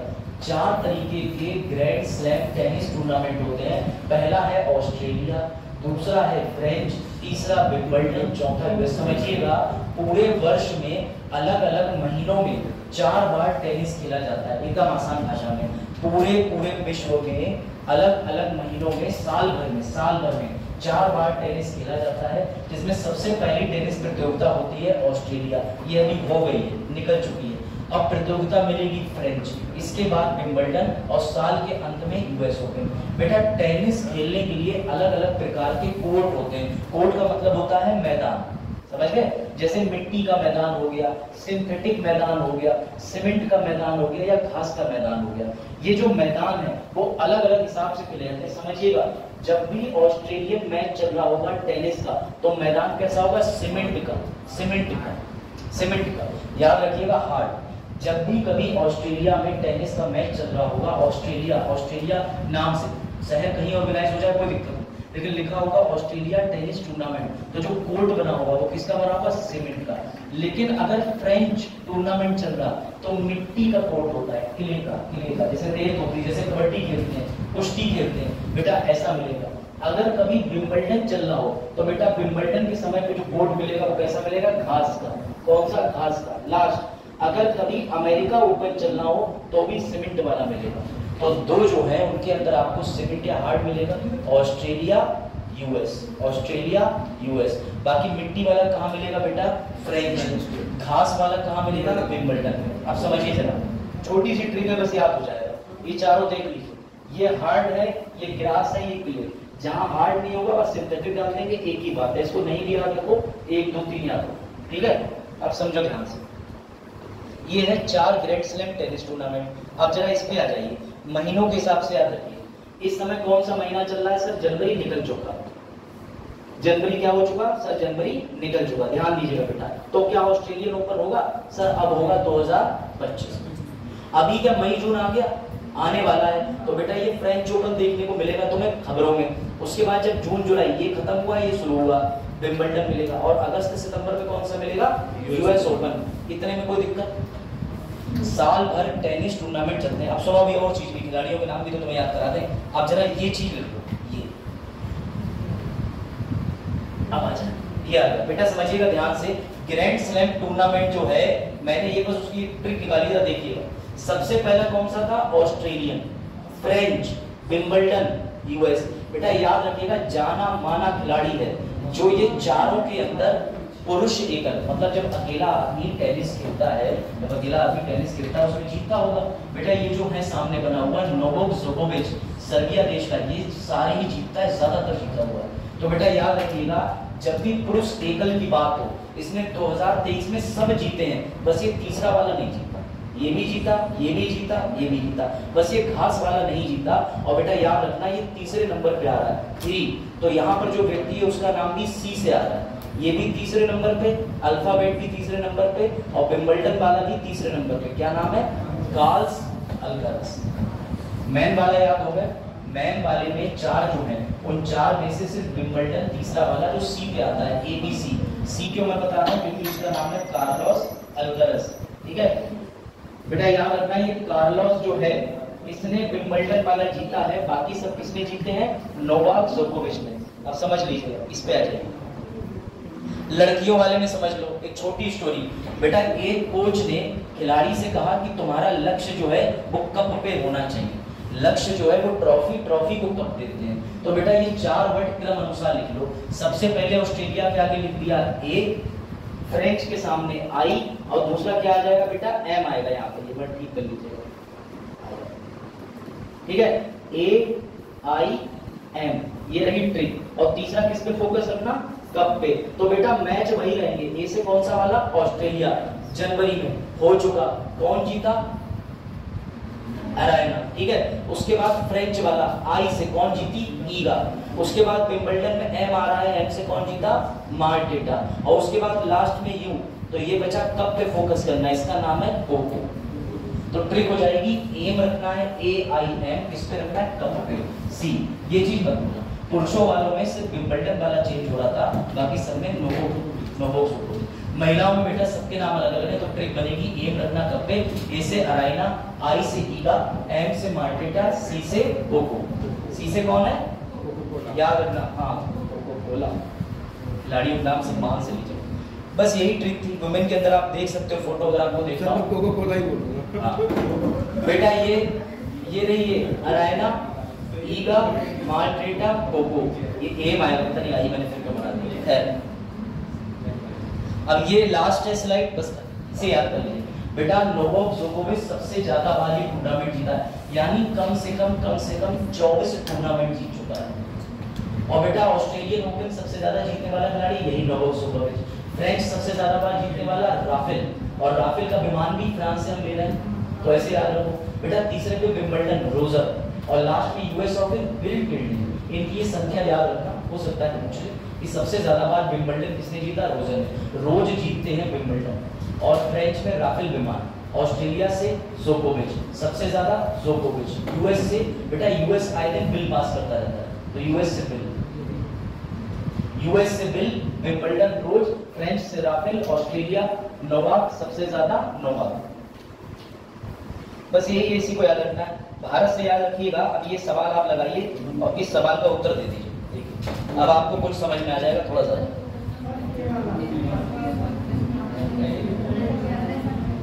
ध्यान देना, इसमें जो मियामी लिखा हुआ है इसका इस टेनिस ग्रैंड स्लैम से लेना देना नहीं है।